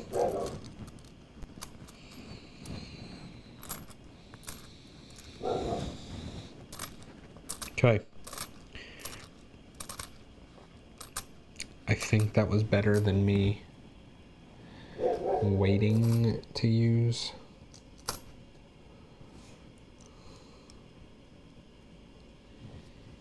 this at a different time, I think. But that is all my tinting stuff. So now we do the end of the round. Once all players have tinted, the last player to place their 10 still carries. Oh yeah. Whoever played the last most, it's definitely him, so he will be first player going into the last round. All remaining dice are brightened in the following order. These all come up, so I get a blue and a yellow, orange influence. This is here. That part doesn't matter. All remaining dice, all dice that were used go away.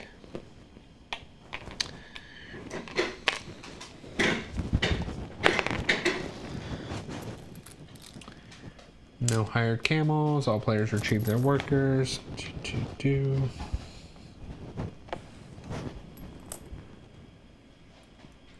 Raising tents. Okay, this is the last round, so let me make his deck. He gets 3 more coins. This guy has so many coins. He is going to be able to do whatever he wants, which will be a lot of building and publishing.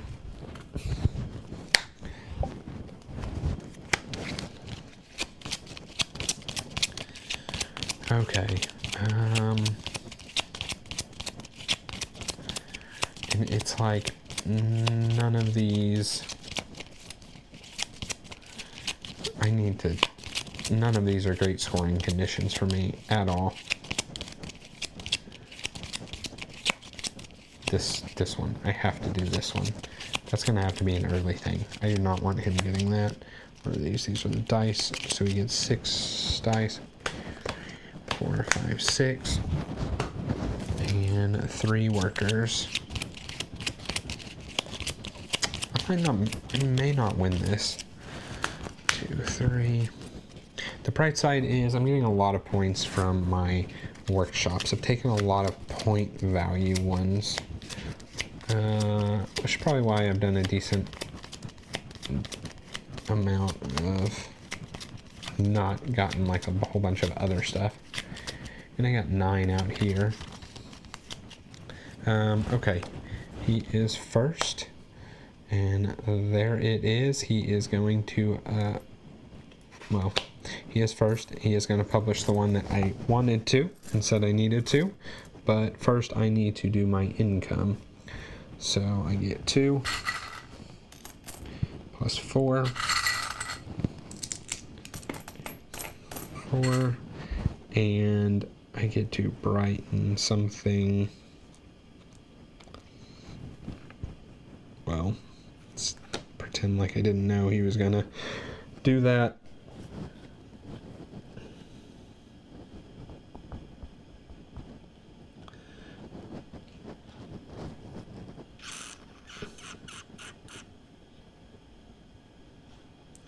I might just have to do this one. What would I do? I would publish, build.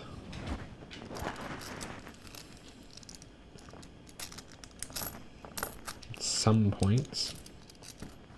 I just go get another set. It's a couple points. I'm not going to score a lot out there. What do I want to brighten? Okay, so what all do I need? I need 11 here, so I may as well just count those 2 dice. I need 10 here. So it's a 6. 50% chance that that is good. 7 here.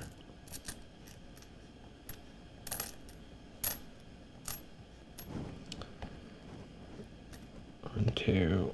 Oh, I have 2 whole sets actually. I have 2 whole sets.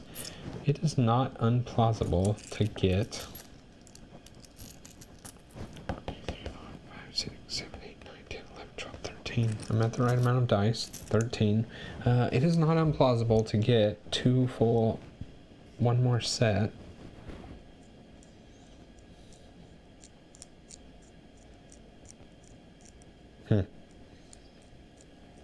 Okay. Trying to pretend like I didn't know that he is gonna completely jack that from me.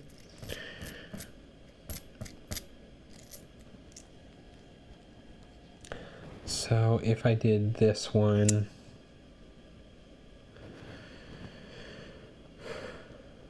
I mean, I guess I never bring out a white dice, regardless of what I'm doing.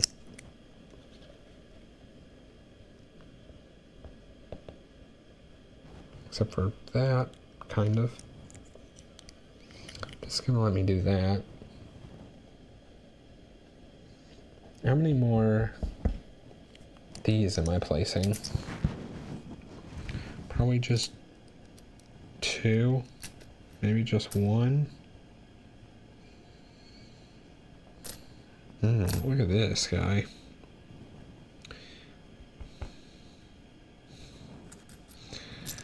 Look at that guy. Look at that guy building into these. I really want that. How do I need to move 1. I need to move 1, and testing this is not bad. I'm going to do this orange die.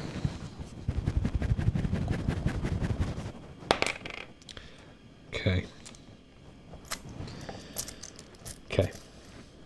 Now it's over to him. He is going to take the one that I wanted here.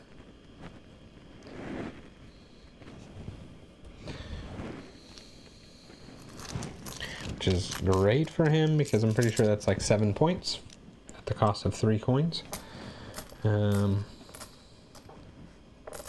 Now it's me, and I want to...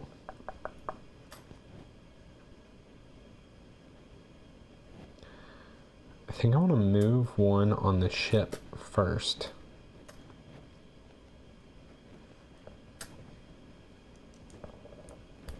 I'm not scoring this, so I'm going to use it.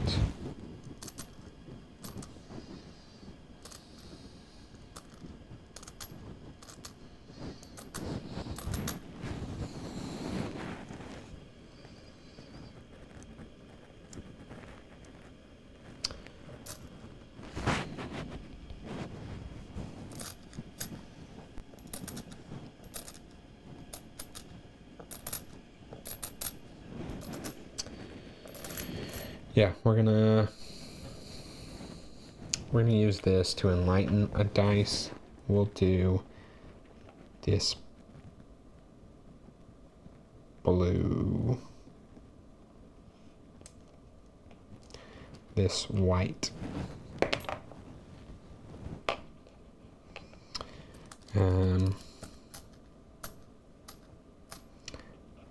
This is going to go to a 4 because of that card. And then, where was I going to put it? I was going to test with it here. Just going one space here. Taking this here, costing a coin. I get to enlighten a die. Let's do this black one. Terrible. Okay.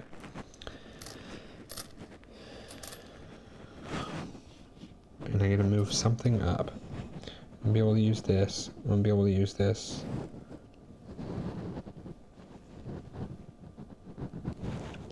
This brown one.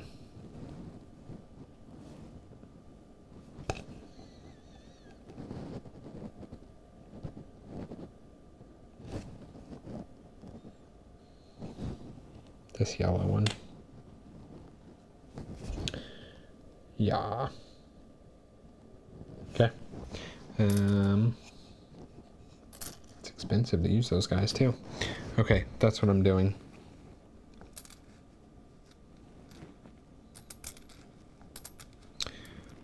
Over to him. He does have one of each. And he is just going to add a dice card, gain a coin, and put a worker on this space. I made a mistake and forgot to move this for the last 2 rounds. Oh, 2 there, 1 there.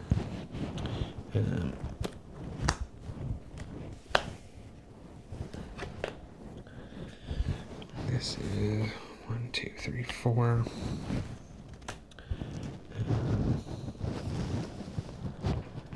Black gets plus here. Blue. Yes. Okay. Okay. He added another card, so he's going to go a little longer.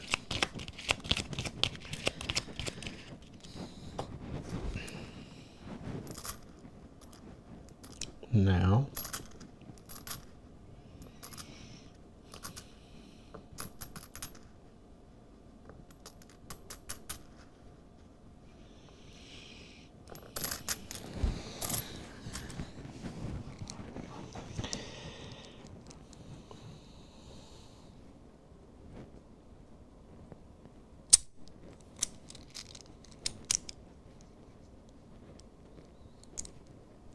I need a way to refresh red.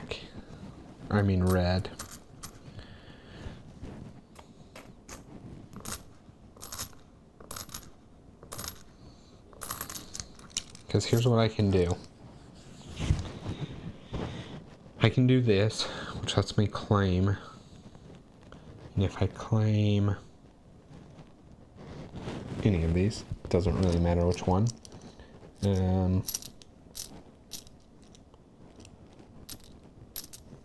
I can go forward on the ship.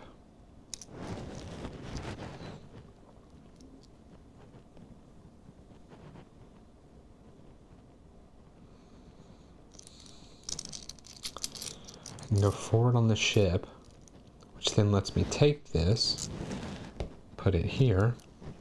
But I have 2 red, and I do have a way of refreshing red.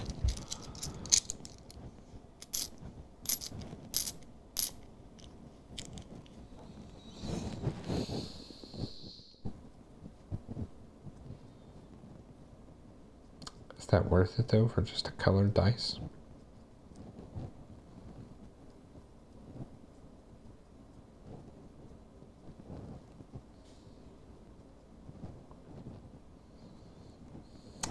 So let's think, do I want this one using brown Do I want this one?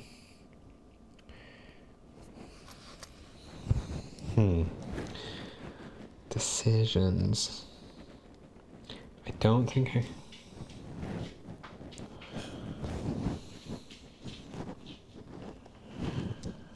At the moment, how many more dice? I would need 3 more colored dice to have 2 sets. It's a lot for 2 points.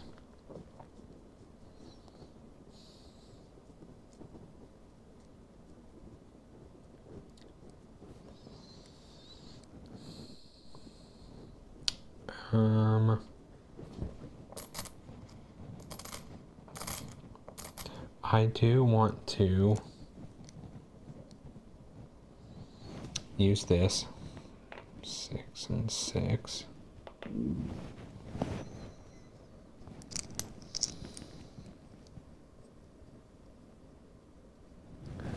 Is this worth 2 coins to go down the river? Or do I just put one here? That might not be bad. I have black dice. Yeah. Okay, so. Yeah. Okay, I got it. Here's what I'm gonna do. I'm gonna run this. Let's start with this one. It cost 4 to use the red guy. And I bumped 2.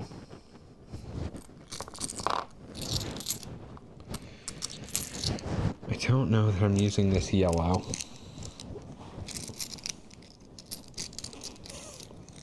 And I need him to be at level 9. But I also want...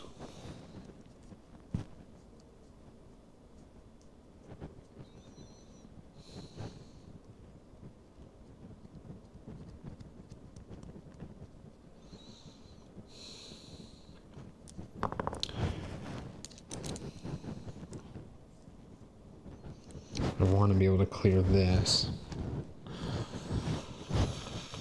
I'm going to do that as 1. And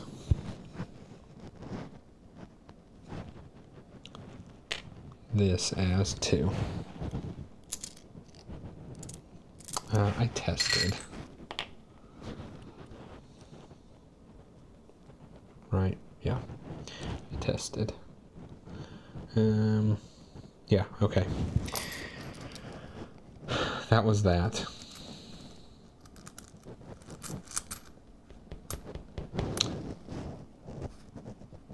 I did this again. I don't want to do this just yet. I'm going to put those guys back up here. This here. My 4 coins back. Place your white dice on the camel's face. Oh, thanks, Paul. Just saw that. That and that are going back because I need... I forgot again. I need to use a worker first.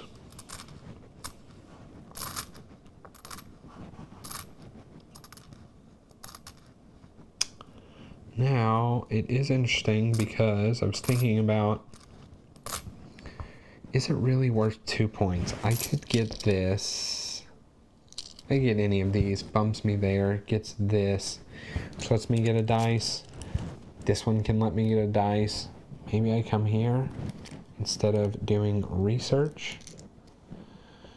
Maybe I do research right now, seeing what sweet benefit I can get that's instant. I know one of them puts a bunch of influence. Flips workers, gives money, income. Brightens a bunch of dice, gives me the hired camel. Yeah, there's a lot of pretty good benefits there.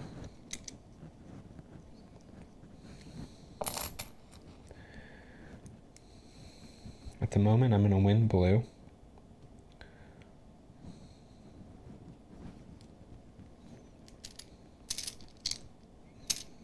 It would be nice to win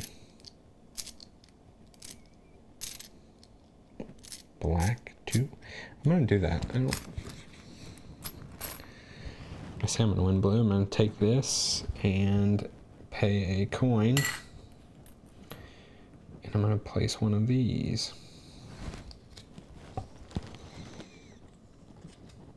These are not the ones I wanted to see.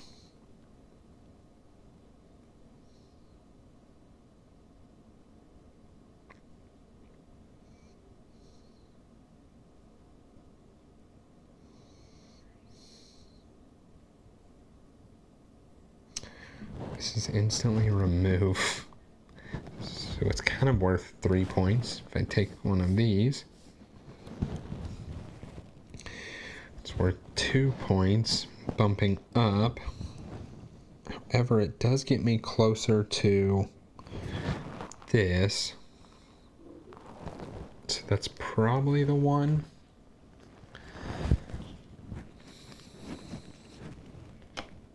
Hopefully. We'll just bump these guys.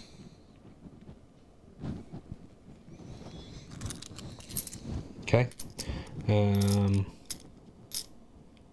I did that because I needed to use my person.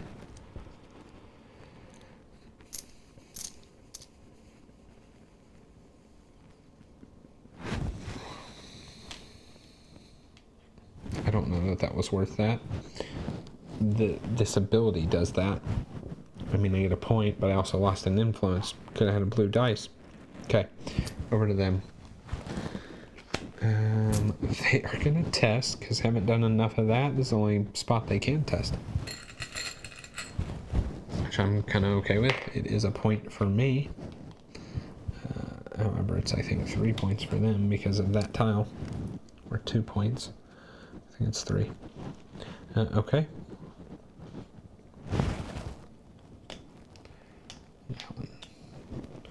That one is much worse than the one I was thinking about, but it also means that I'm glad I didn't go down that path. Okay, now I'm doing this. So let's put it back. 1, 2, 3, 4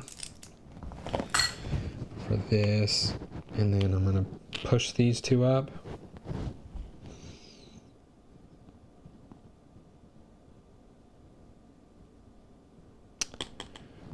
And instant benefit, 3 points. And hope the instant benefit helps me. 2 point difference. Yes.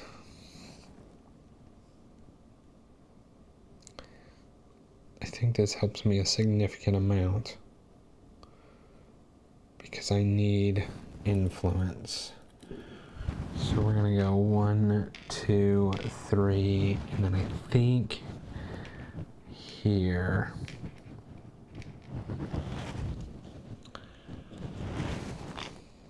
Okay. Howard Camel is also a possibility there. I'm gonna have to figure out a coin situation, but I think pilfering black influence might be able to do that. Okay. And this comes there. I did that. Now I do this. I just talked about a coin situation. This is worth 2 points. This is 2 coins. And I do need coins. I'm about to get 3 coins. Here's the thing. I think realistically I'm not going to be able to do anything else out here that gives me points.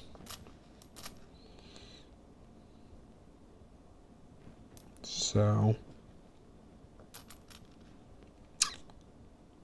how many coins? I'm about to get 3 coins now.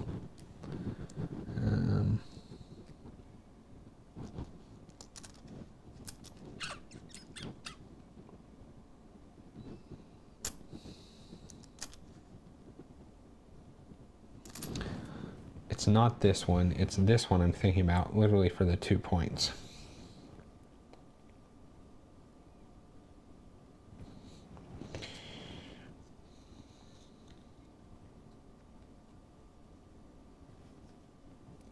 We're just gonna hope 2 coins is better.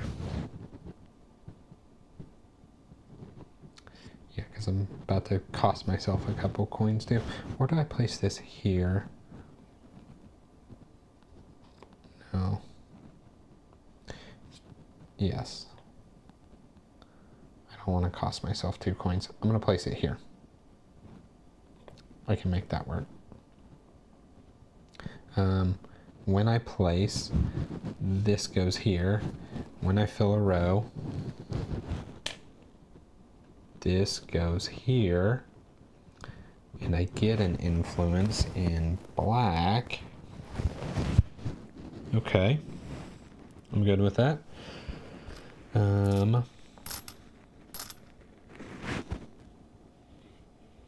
Yeah. And I get a research tile. Ooh. What else have I not seen?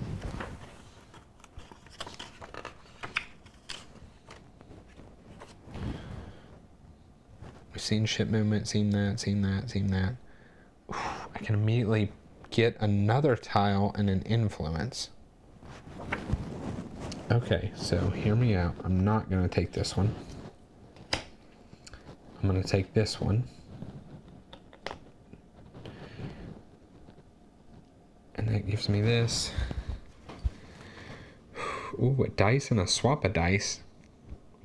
But I still think this is best. It's giving me all these options to get sets of dice. What do I need? I need 1 more blue, 2 more orange.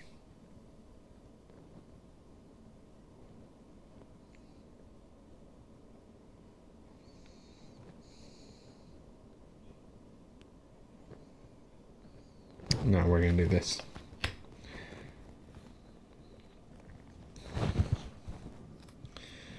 So we're going to get another black influence, because then I think I'm safe for taking it.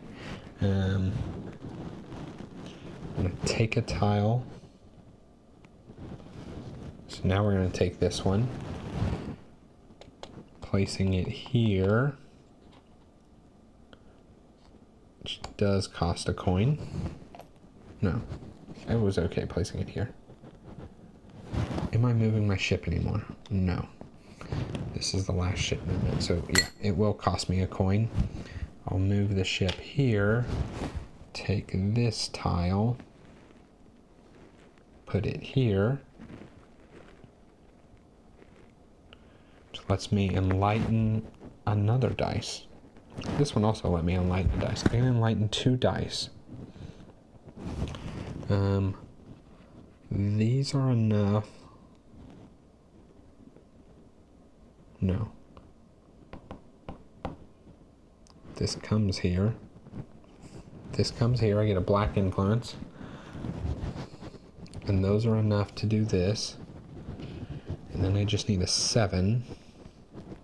So my second enlighten will be this. Why do I keep rolling so good? Now, okay. I think that is correct. I think that was the best thing I could do.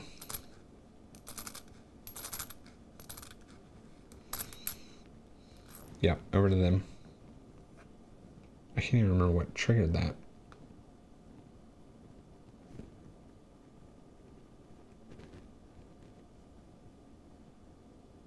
Oh, I was doing this. I wasn't done. Now I pull the influence to get this. I get 3 coins. That was a whole lot of stuff I did there. I enlighten. This can do that. Let's just bring this blue out. Okay. I flip something.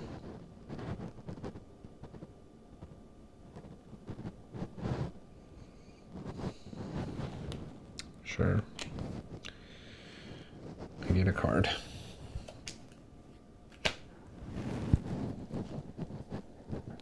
Well, that one I can score. Okay. Now I have done everything. So now it's over to them. I placed a worker. I did this. And I tested, so yeah. They're going to pull one of each influence. They cannot, so they are going to get a black, a orange, and a coin. That was not what I wanted. Okay. So I can run this one. Oh, I should not flip black. I should flip brown.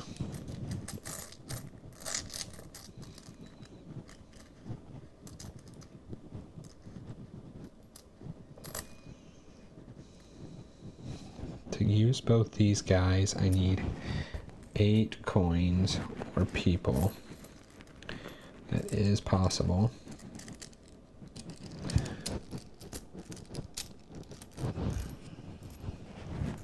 Okay. Do I publish first because I can get one extra coin? Publishing costs 12. I don't do that.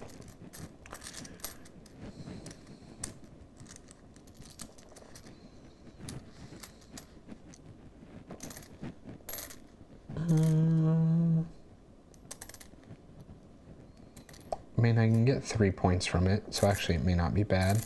I could use those.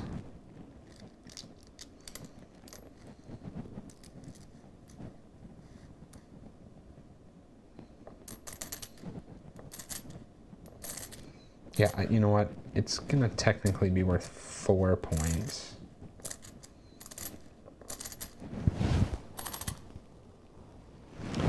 It's a black and an orange influence. Yeah, I'm gonna 100% do that. I am going to publish. So I'm gonna use this to flip my black. Increase this to a 6.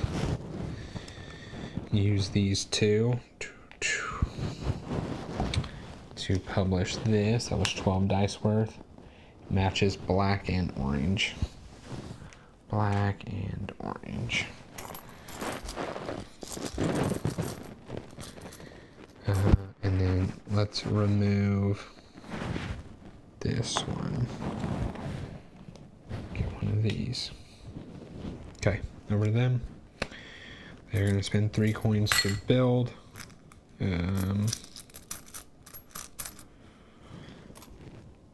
are going to build this one.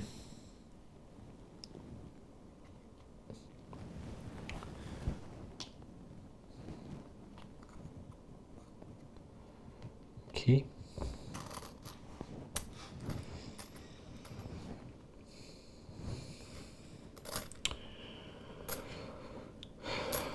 Okay. Now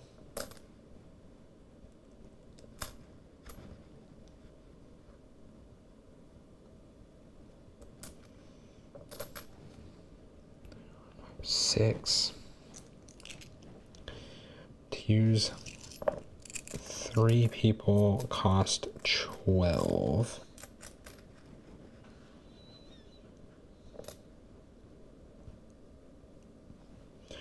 Cost 8 if I push this up.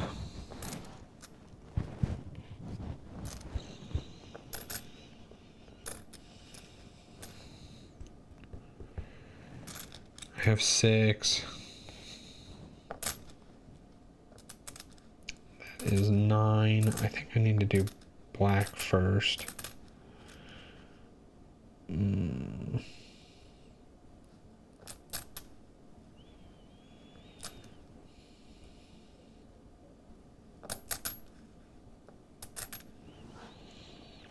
I realize now I was going to use people.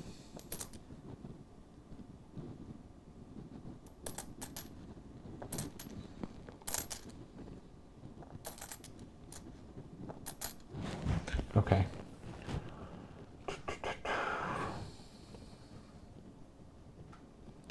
What do I do here? Do I take a black influence to go get some coins?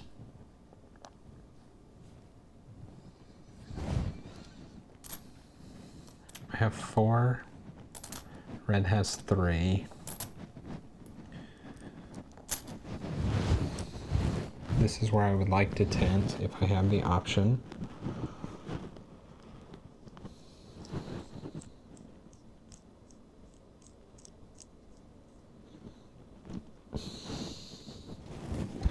Thank you for covering your ear. Your brain was pulsing. Yes, Matthew, it was. Man, I'm just trying to decide. Right, this is like kind of really the min-maxy crunchy ending here. I want to use both of these workshops.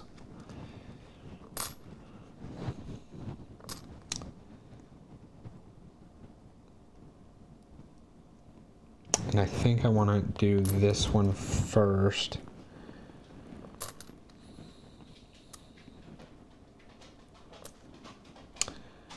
But so if I do that, oops, you know, it might not be a bad idea. If I do that, I can use this dice and this dice to be 7. I don't think I need a blue dice for anything else, like specifically, because, oh, I need, yeah, those can be this workshop. I think that's what I'm gonna do. I'm gonna use this and this. It's a bit overkill, but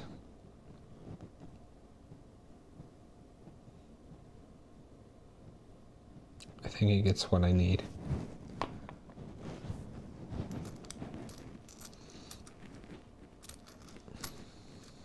I think that was a 5. I don't know why I moved that. Either way. Oh no, that was the black one up here.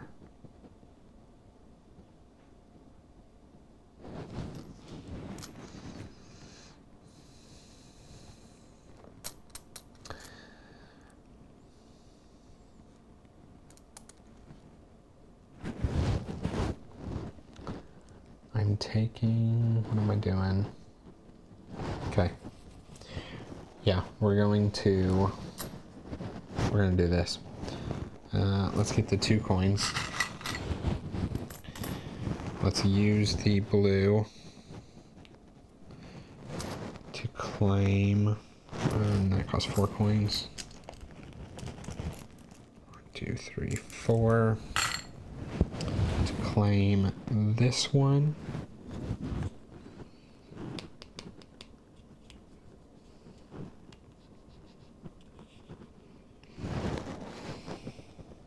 I don't think I care about what it actually does, which just gives a coin. This gives me 3 coins. So I'm going to place that there. Getting 3 coins. And bumping 1 dice. This is going to go here. So what is the last dice doing? I don't know that it matters.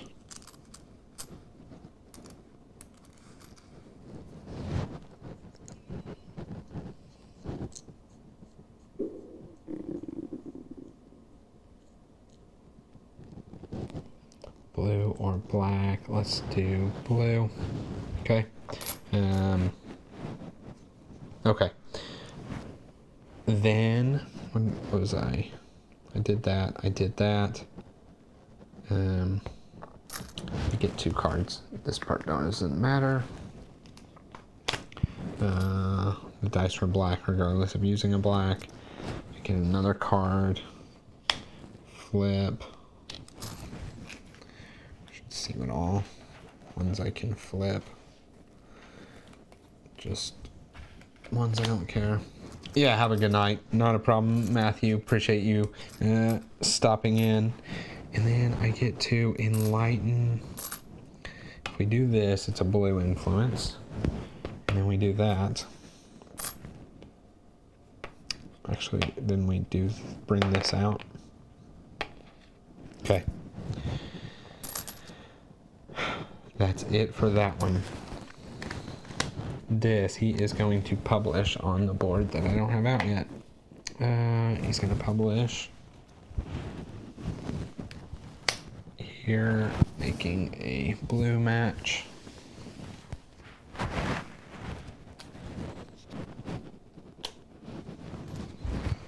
Okay. What does that do? That is points for published stuff, not what I'm getting. Okay. Next up, I think, is this. I think this is...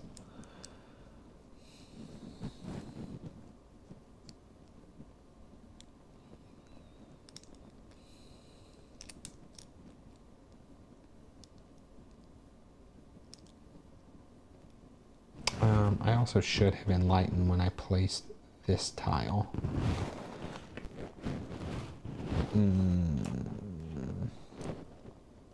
Yeah. Right. I don't think I'm doing anything else here. Also, I'm not 1, 2, 3, 4, 5.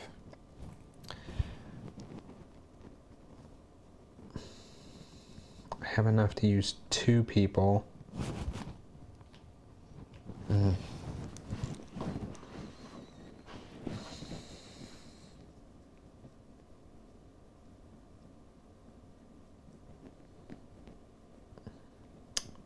I think I may have enough to use them all.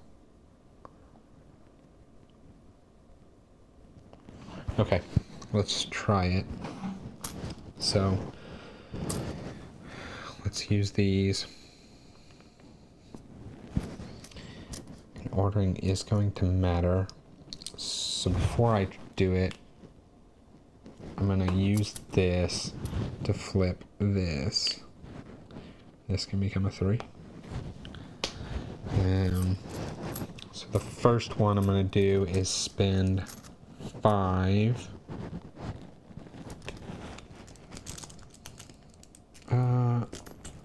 He's where he needs to be.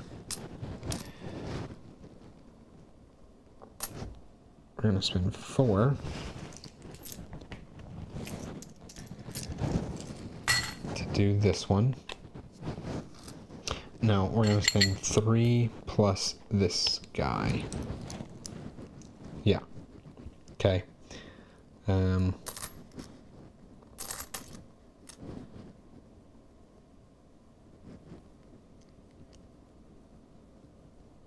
Because I think each worker can be used in one activation. So I can now flip this blue again. 1 increase that to a 4.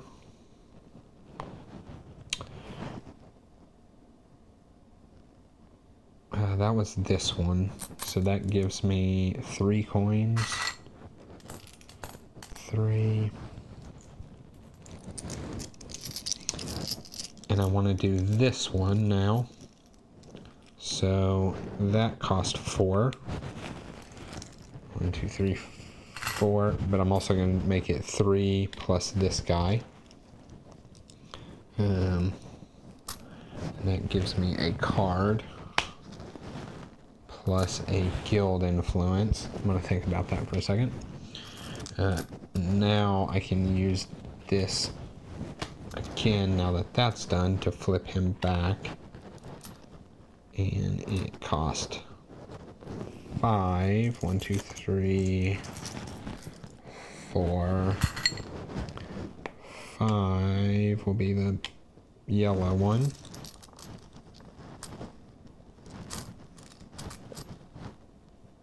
Yeah, will be the yellow one. The yellow one I could flip if need be. To get a blue influence. And then I either get an influence or I can push something up.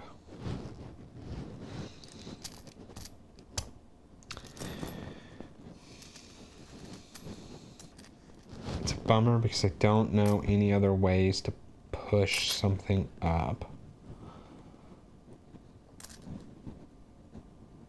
Actually,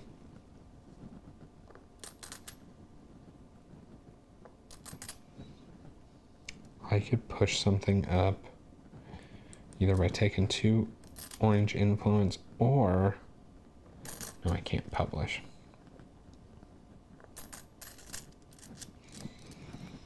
I don't really want to end up here. I think I'm going to end up taking my orange influence.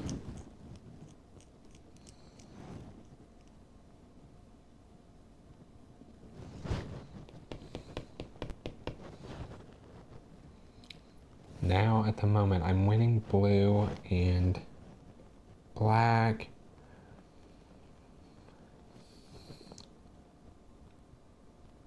I mean, I'm not going to win orange. It would be... I'd be potentially giving him... It's a 4-point swing.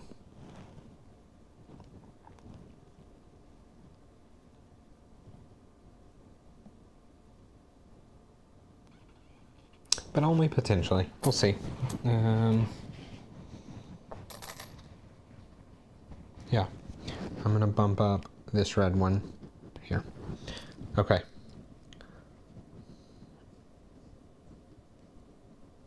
Okay. That was me running this over to him. He cannot publish. He can test. Because he has tested so much, he's going to test black.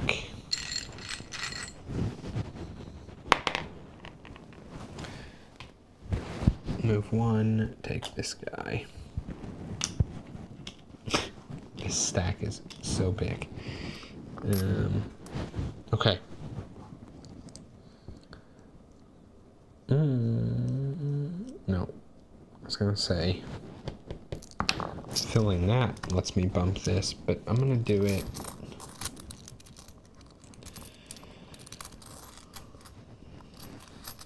Okay, I am going to send this guy here, discarding this card and 1 black influence to get a black dice and 4 coins. Okay. He's got 3 cards left.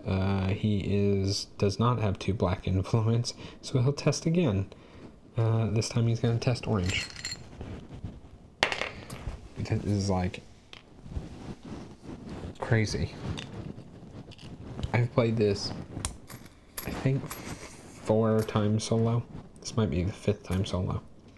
I've never seen him test this much. Okay. He's got 2 cards left. I'm also running low on the steam.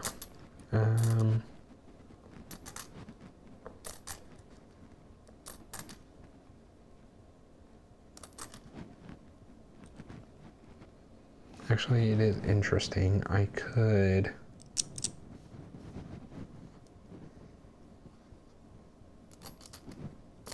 I was thinking about taking my influence here, but I could just use this blue die.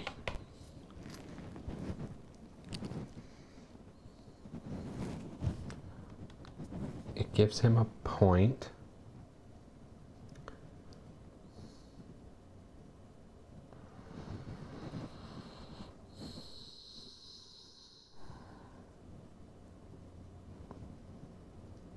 I don't know, I feel like maybe, no, I can't afford to build.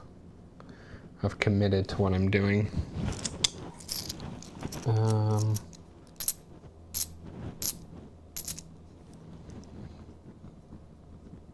Yeah, I've definitely committed to what I'm doing here.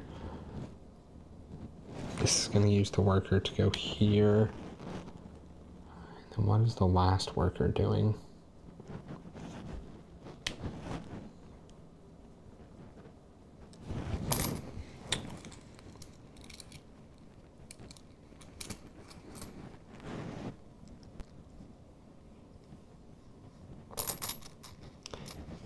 Okay, I say that.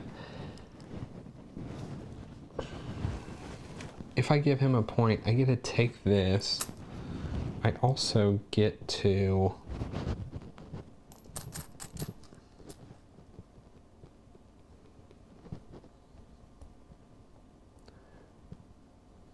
I could also just use the workers taking the influence to go, yeah, get points other ways.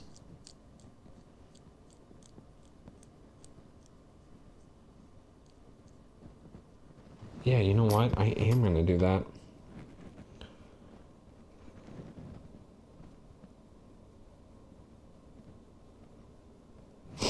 I'm going to put this here.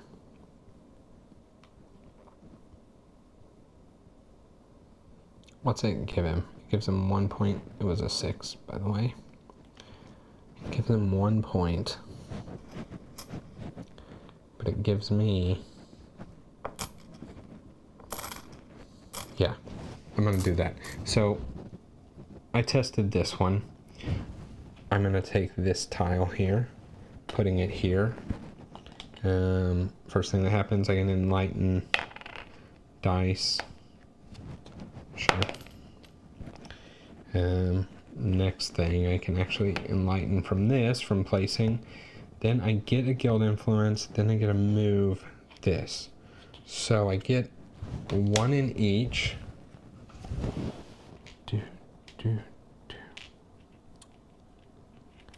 Okay. So even if he tents here, well, we tie and he wins the tie. But I'm not pulling any more out of that. I could pull it out of here. If he tents there, we also tie. And I pull this. I don't care if he tents there. So the extra one is going to go to... I think it's going to go to blue because...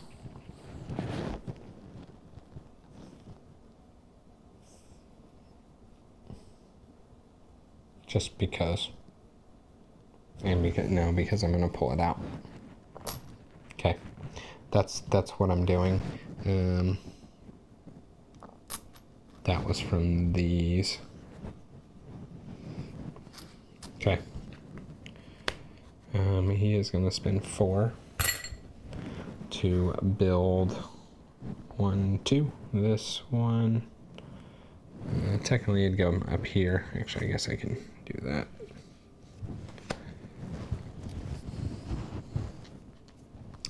And that's pretty good for him. Okay.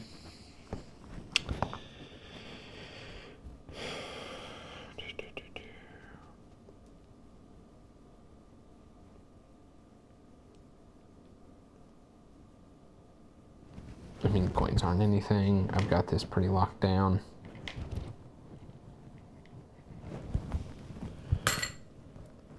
I'm gonna just do this because it is worth 3 points.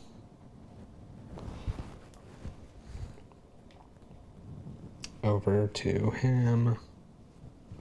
His last action. He doesn't have 3 to spend, so he is gonna publish, which he can't, so he's just gonna get 2 coins, which is 2 points. You have an influence to place still on the board. Thanks, Paul.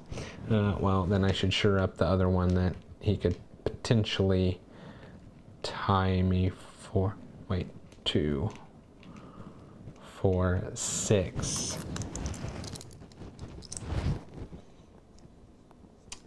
Yeah, I want to put it there because this way he cannot tie me, and I do not want to go to this spot. Thanks, Paul. Appreciate that.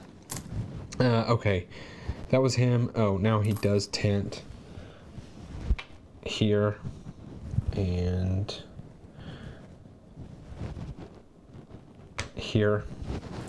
Okay, so what? He is ending at 6 here, and I have 4 in there, so truthfully, don't care about that, which is totally fine. So, let's...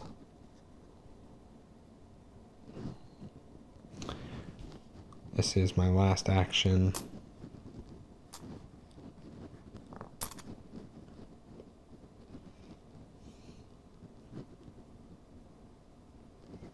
Yeah, I can't publish.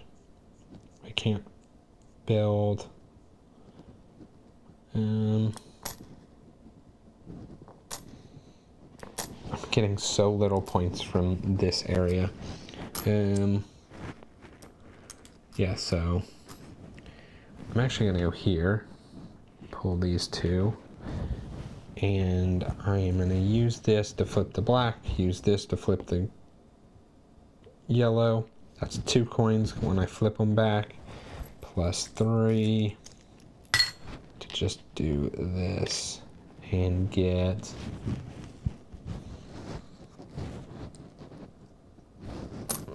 a number 2.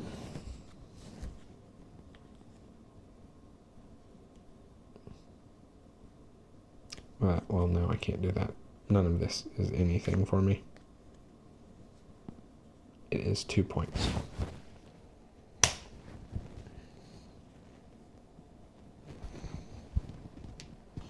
Okay.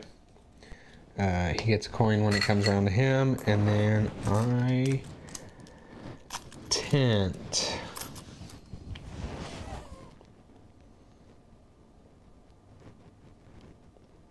I won this. He wins second in this. Wait, 2, 4, 6. Oh, he wins the whole thing in that. Well, nothing I can do about that. I win this.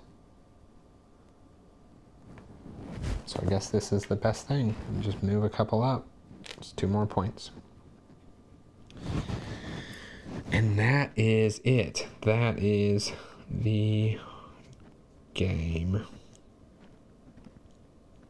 This is the closest I've been to having all of these up here. Been pretty cool. Okay, so yeah, that is the whole game. How long? 3 hours. Look at that. I said 2.5 to 3 hours, depending on how much talking I did. So, whoops.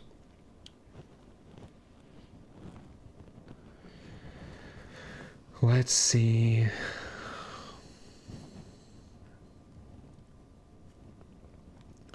VP first and second place in the guilds. So, unfortunately, he did get second here. Let me do mine. 4 and 6 is 10. 5.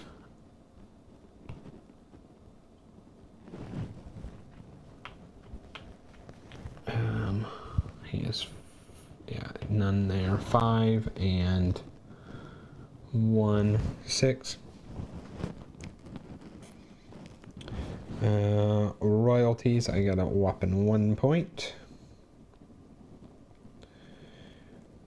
Research tiles. What's these? He got 3, 4. I got 3, 6, 9, 12, 14, 17. Based on the tower level they reach, so 4 are at 6, that is 24 plus 10, 34. Workshops, his are 2 points each. 10, 12, 14, 16, 18, 20.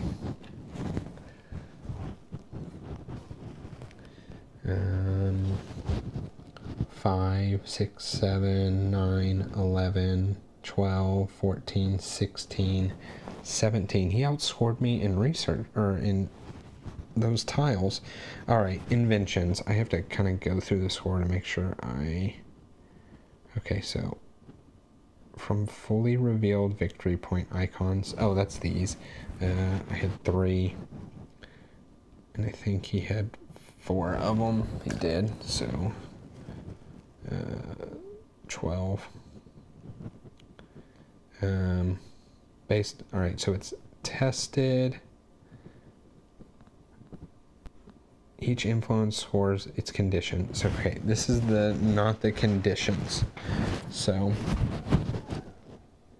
here, purple is me. That is tested 3 times. So 1, 2, 3. Let me do all the purple.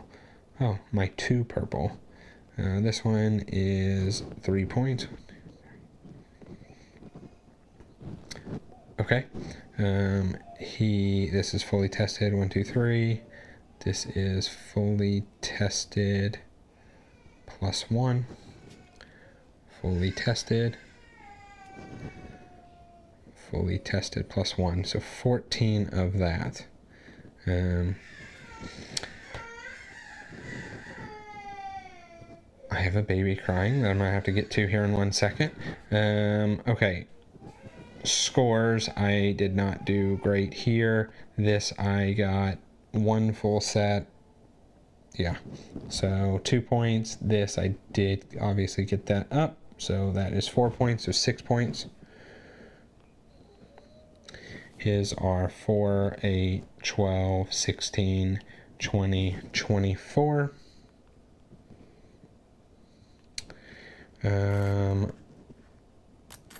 Remaining silver, he has 4.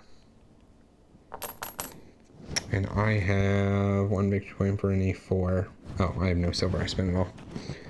Well, that was it. 94 to 84. I eked it out there. It was a very interesting one for me. I did not get things out here going, but it's also because he did not do all that much to get new stuff pumping out here. Like I just didn't ever like any of these victory point. Actually, I like that one. He sniped it from me. But I didn't like any of these victory point conditions all that much. So I ended up using my workshops to push my workers up, right, is really what happened. This one was really, I think, the MVP. So I used it 4 times, 5 times. Yeah, I used it every round, and then twice in the round I went here, which is the 3rd round. So 5 times, so that's 10 bumps of people, right? So that alone, you know, if you think about it, gives you 10 or 2 big rewards plus getting your income, plus ultimately that's 10 points. So I would say this tile alone probably was in the range of, it's hard to say, but 12 to 14 points, right? Because it was a straight 10 and just the level bumps, plus the little benefits it gave me from upping the income from getting the finish symbol. So yeah, I think it was a pretty good one. Let me just real quick glance. I don't remember what my previous scores were.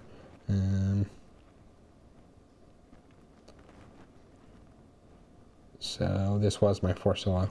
So last time I did solo was 97, 93, 99. And what did I say I got? 94. So didn't do my worst. I've done 94 to 99. I think that's pretty cool consistency. Also means that like all the different paths are pretty viable. Because I scored very abysmally here, right? What did I score? It was 3, 3, that's 6, 8. I scored 12 points out of that. And I bet normally I score somewhere around 30. So, I was amazed at how much influence I was able to pump the last couple rounds. But I think a lot of it had to do with knowing that I could like get some influence here, right? That's 5 influence. Filling up these right there at the end. I think this last round I did 3 different rows. Yeah, so that was like 8 different influence there. yeah, I don't know. I really enjoyed it. I like this game quite a bit. I do think that it is much better multiplayer than solo. There's just so much more interaction amongst this that is more meaningful. But solo is not bad. I am so amazed at like how many of these things it got, but it didn't score too much better than all of the other ones I was looking at. So it was just an interesting game, really, how it played out for both of us. Talking about the bot too. So yeah, that was it. Appreciate anybody that stuck around, made it this long for sure. And all the people that came in. And if you're watching this after the fact, appreciate you too. That is all I have for this nice long game of Inventors of the South Tigris. Please like, comment, subscribe. All those things help us, help our channel grow. See y'all in the next one.